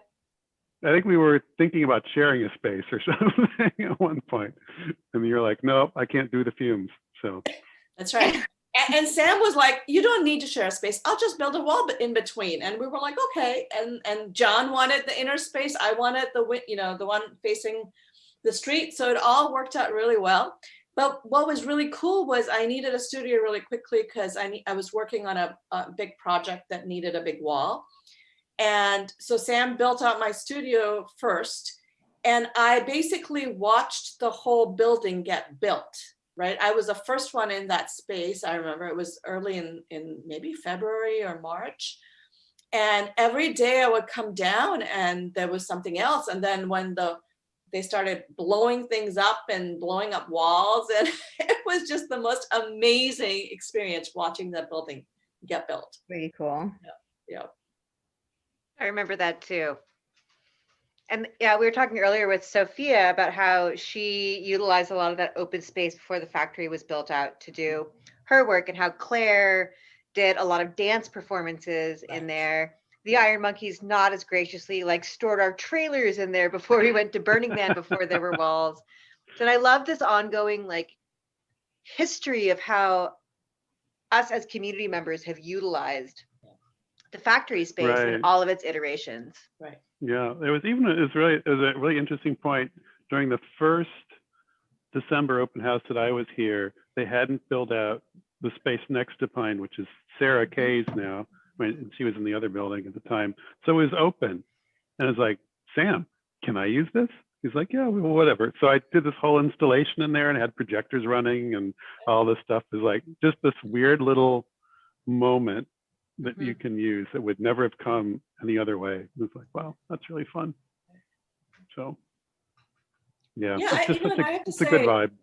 Yeah, every time I was away from the studio for a while, and when I came back, I just realized I couldn't imagine being in another studio community, really, because there's so much about Equinox that makes sense to me, right? Like just the amazingly creative people, of course, but also just that everybody's so interesting, right? And then there's this whole social justice bent to folks, and people are thinking about not just making art and being creative, but also how we are part of the Georgetown community and what our footprint is in that neighborhood too. And so I think that to me also is really important, because I do work in social justice, in the social justice sector or field. And so that all kind of makes it all come together for me. being part of this community. And then also just like having such a diversity of making going on, then you kind of learn from each other, right? Like I would never have played with porcelain slip if Sarah and I weren't talking all the time and in each other's spaces all the time, right? And then I pulled John in endlessly to look at my work and give me feedback. And so there's so much interaction that happens just between the three of our studios on the second floor at the factory building, and it's so much fun. We were talking earlier about Joyce, Vilem, and Kristina being the sideshow of the factory. Maybe you all are the peanut gallery, like the upper level, because there's so much collaboration between the three of them and the three of you. Yeah. Like it really is building, like, I don't know, Cycle Fab and Blacksmith Shop can be the Rust Belt, or, you know, but there is this collaboration that's going on among studios that I think is one of the biggest assets. Right. Of being in a community like Equinox Studios. Right. I come in and forage in your garbage cans of all your used metal to see if there's interesting metal to put in my pieces. So that happens all the time. And then Melissa from the Big Blue brings me pieces that she finds on West Seattle Bridge. So it's all fabulous, right? Like people think about each other and care for each other in ways that are just amazing. Yeah. So I have one more question because I want to ask this question of Simona as well, and then I'll toss it over to Work and see what he has to say. But Simona, I would also like your story of how you ended up at Equinox Studios. Okay, so Sam and I go back probably 25 years. I am really sorry about that. I know. I've been trying to get rid of him for so many years. So Sam and I became friends, and he, at that time, he was involved in 619 building on Western. So I literally, I mean, he like gave me the most unbelievable studio then. He then had the Nico Gallery. Do you remember that? Do you remember the Nico Gallery?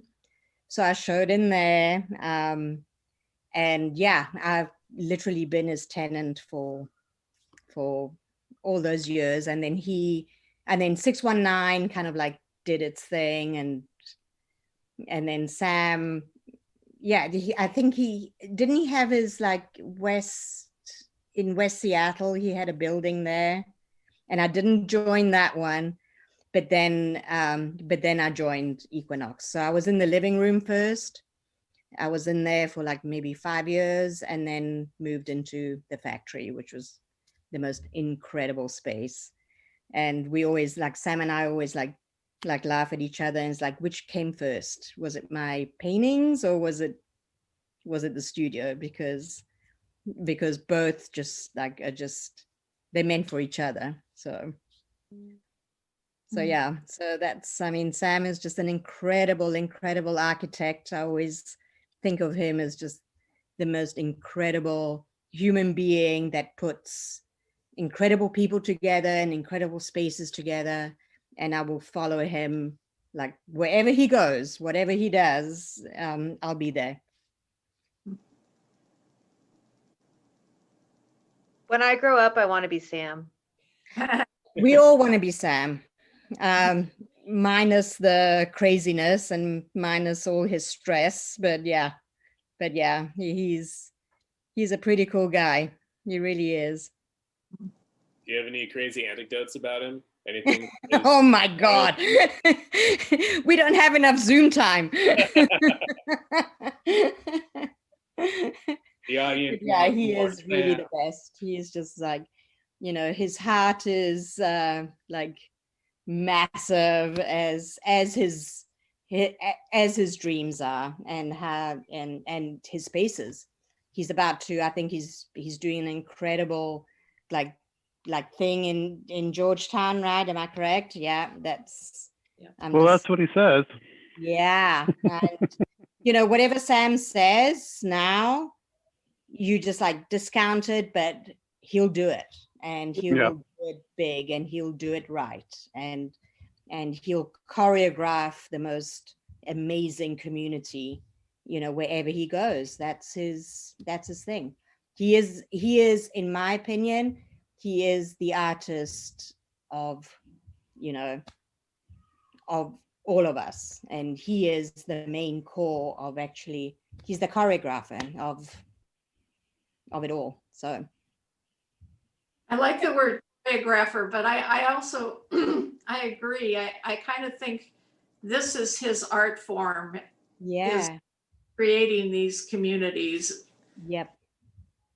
And he's very talented. I mean, he's very talented in his own right too. Like, it's, you know, he's just incredible, like, yeah, inside and out. So yeah, and in a time where we're losing cultural spaces, you know, yeah, it's such a gift to have someone whose focus is on keeping and building and growing cultural spaces in the city. completely. Yeah. So Yeah. I have eternal gratitude And for it's that. really hard to actually do, you know, and like I said, I've known him for literally 25 years, and we're still sorry about that. I know, but he still hasn't actually budged from, you know, from his craziness of, you know, putting it all together. And yeah, he's pretty cool. Well, that's great. I didn't know that you'd known him for that long. Oh, Tabasco's chiming in. Go ahead, Tabasco. I just wanted to say that I love that he interviews all the artists as they come in. He gives them tours, but he's not just giving you a tour. He's also talking to you. And he has an amazing eye, not just for talent, but for people that are going and want to do something.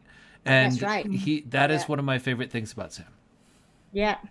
That's the thing. It's like he puts us all together. It's not just like about the money, about getting rent. It's about putting us together to actually make us work into a bigger thing, right? Because we're all doing our little thing, but in actual fact, Equinox is actually, you know, I think creating, but we're all doing it together. We just don't know it. And it's thanks to Zoom that we do know it. Yeah. True. Yeah, well, I feel like, you know, Work and I and Tabasco and Deanne have been sitting on this call since 3. And one of the things that's, no, it's great. Like, no, we're really blessed to get to do this. But one of the things that's come up over and over again is the importance of community. Yeah. That like, we are all creators. We can all be artists in our basement or our bathroom or our back porch. But being a part of Equinox makes us all better artists, better community members, arguably better people. And that is something that is really hard to find. And I think it has a ton to do with Sam, but Sam would have no Play-Doh to play with if we weren't there. So, you know, I'm looking at the screen with all the people that I've known for either moments or years. And, you know, I wish that we were burning shit in the street and listening to a marching band right now. That's right. But I'm also happy to be sitting behind my fire and listening to the stories about how this community has impacted you and made you better artists and made you happier people. Completely. Yeah, I think it's huge. I mean, you know, I had a garage studio for many, many years. It was set up when my kids were small, so I could sort of mind them and try to do things at the same time, which is why I do oil paint, by the way, because you can leave it and come back to it a day later, abandon it mid-form. No, but you're isolated, you know, and even with, I started up a gallery with another person, and it's a, you know, cooperative gallery, but you don't have nearly the interaction, the camaraderie, and that you get here, just the cross fertilization that goes on, just having this place where you can come to, you know, and we all probably have our little rituals that we do as we show up at the space and we get acclimated, and there's certain things that we do and we get settled in, and it's just a blessing is probably the only way to think about it, I guess. So and it's, you know, it's what's interesting is people often say, oh, Georgetown, you know, and then you know, nobody really, like people who aren't part of the Georgetown community really don't know what's in Georgetown. And so it's been part of my mission now to tell people that there's a whole huge community in Georgetown that's really active, and you got to come hang out with us, right? Because there's like 4 Georgetowns. yeah, people think of Georgetown as just far away and you know, nothing happens there. And I'm like, no, a lot happens there, you know, and just so more and more as my friends and other people I work with have been coming into our open houses, and of course our December big event, which is the splash of the season, they leave with a whole, you know, and they're like, oh my God, we had no idea. And, you know, and it's this well-kept secret. And I'm like, why is it a well-kept secret? We got to do something about that and not have it be a well-kept secret, right? Exactly. Well-kept secret that draws 6, 7, 8,000 people. Yeah, right. But it's that thing of like those 17,000 people come, but then nobody else seems to know about Georgetown. And so I think we got to change that more and more. And doing stuff like this virtually, I think really helps. Yeah. I don't know. I would actually push back on that a little bit, because I think that there is a real relevance to word of mouth. Absolutely. PR. Yeah. That like Equinox doesn't put out a huge full page stranger ad or a full Seattle Times ad. It doesn't go on KEXP or KUOW. Wait, is it still called that now? Yeah, okay. And promote this. This is a word of mouth thing. This is like, oh, hey, do you want to go to the coolest thing that's happening in Seattle for the holiday season? So we have to go to Georgetown. But you should probably take a lift. And I'm sure all of the people on this call have that experience where someone walks into your shop and it's like, whoa. Yeah. Like, hey, have you been here before?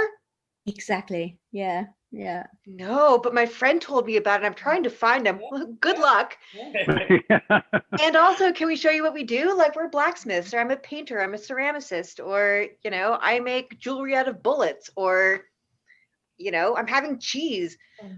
Whatever it is, like, there is something about the trickle up effect of word of mouth that I think Equinox Studios does a really good job of. Yeah. Yeah. And it stays earnest. Yeah. Yeah. Yeah.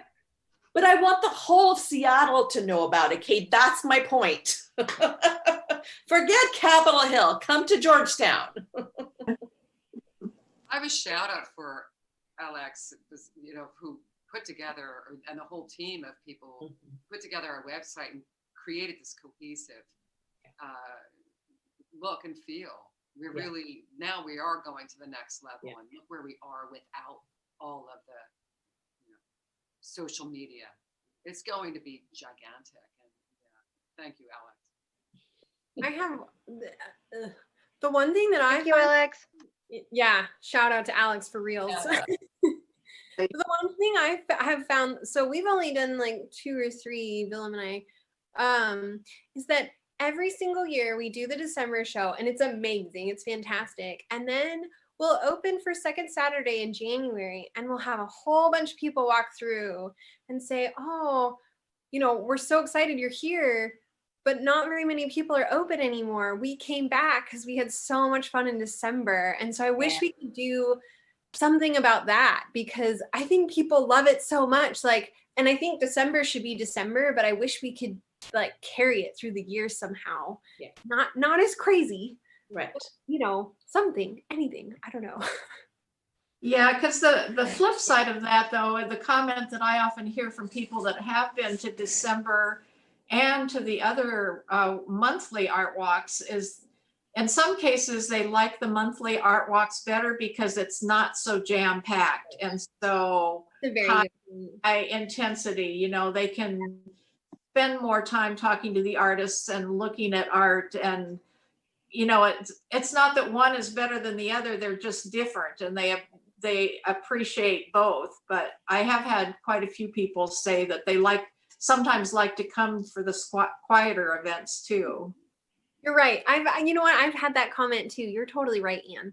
Maybe there's a middle ground. I don't know. Yeah.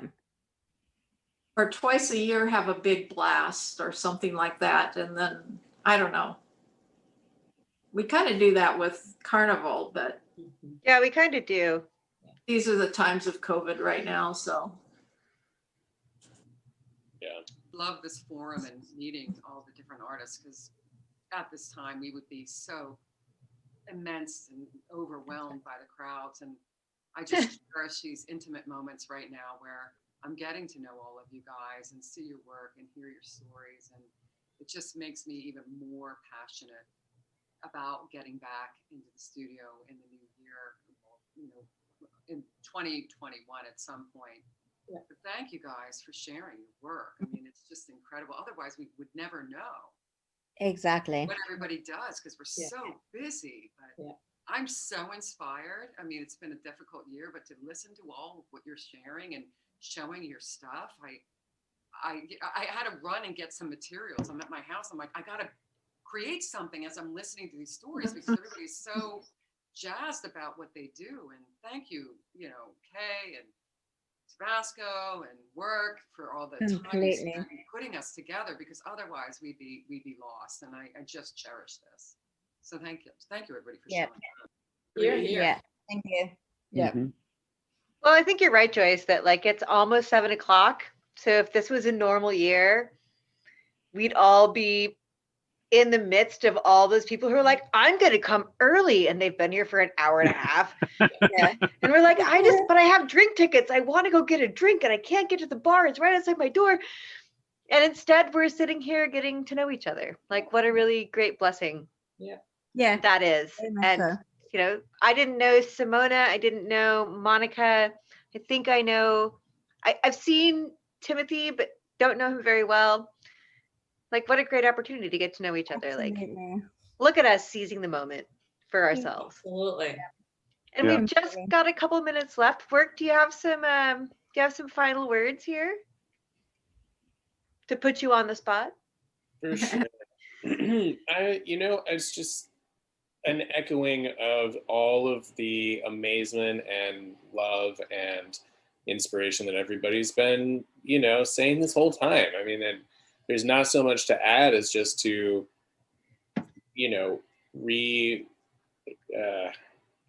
restate just it's amazing what we've been able to do this year, even though, challenges of regular life are extreme.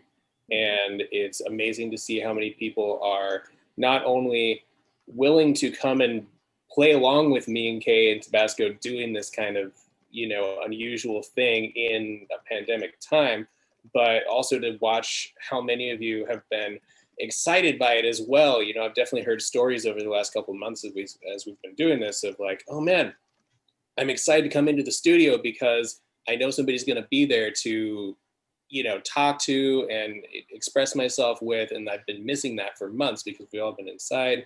So it's amazing to see how, everybody here is receiving something from everyone else being here, and just the amount of cooperation, especially from people who haven't seen each other that often, who might just be down the hallway and never knew it. It makes me feel all warm and fuzzy inside, like almost like I'm at a campfire, Aww. You are at a campfire. There you go. It's nice. It's warm. And you moved right into Equinox and with these interviews and became part of the weave, and I just feel so lucky because the questions you've asked of us and your interest has been really, really tender, and I appreciate it. Well, Work and I are curious individuals. Absolutely. With a long history of being like, what art is that? Let's go find out. We're well trained. Pretty great. Well, we are at 7 o'clock. For the folks who are on the call at the moment, on the Zoom at the moment, like, please feel free to stick around for a few minutes. We can chat in a second, but I want to be respectful of time. So Work, do you want to close this out? And then Tabasco will switch it to a commercial, and those of us who are still on the Zoom are free to chat after that. But Work, do you have any parting comments about this amazing 4 hours of art extravaganza that we've been a part of? Yeah, I think it's just been the cherry on top of all of the days that we've been working on building up this very virtual open house, the most unique art walk I think that's ever happened. And it's been a lot of fun. It's been really cool. It's been to see you guys for a month. It's been great to see you guys just in the last few days, especially in the last couple hours. Anyone who tuned in today got a really special experience, being able to just have some conversation with multiple artists from across buildings, across the world, wherever you guys are hiding out right now. It's been a pleasure. I would second that. No, I love all the cheering. You're all so cute. But I would say that this is, we asked a question to a bunch of artists today, like, what has COVID happened? What has COVID done to change your creative bent in the world or influence your creative bent? And I think one of the things it's done for the Equinox community, for those who have participated in these things and for those who have watched and for our friends and family outside of that, it has opened up this experience to more people, honestly, than we could have been opened up to tonight. It's a lighter load, but a longer reach. Yeah. And I'm really grateful to be a part of it. And I'm grateful for Work and Tabasco and Deanne and for all of you artists who have let us into your studios and your houses. And I couldn't be happier. And now I just want everyone to go buy art from these artists. So much cool stuff. You know you can fit it on your wall. Oh my gosh, you must. So all my parting statement will be thank you to everyone who's participated. Thank you to Tabasco. Thank you to Work. Thank you to COVID for making us change our perspective on life. Wow, that's a first. Wow. I'm trying. All right. We're all stronger for this. Yep. We absolutely are. Work, do you have a final comment? Just again, thank you to everybody. Thank you to Kate, who has been the most successful moderator. Just lovely to bring the history that you have with community outreach and with this community into these videos. You know, definitely you've been holding us together. That's amazing. And buy the art, do the things, engage with the humans, even if Be the amazing virtual, room. Great. All right, for all of you who are not unmuted, do you want to say bye to everybody else? And then we're going to just wave and say goodbye. We're going to end this broadcast. Bye. Bye.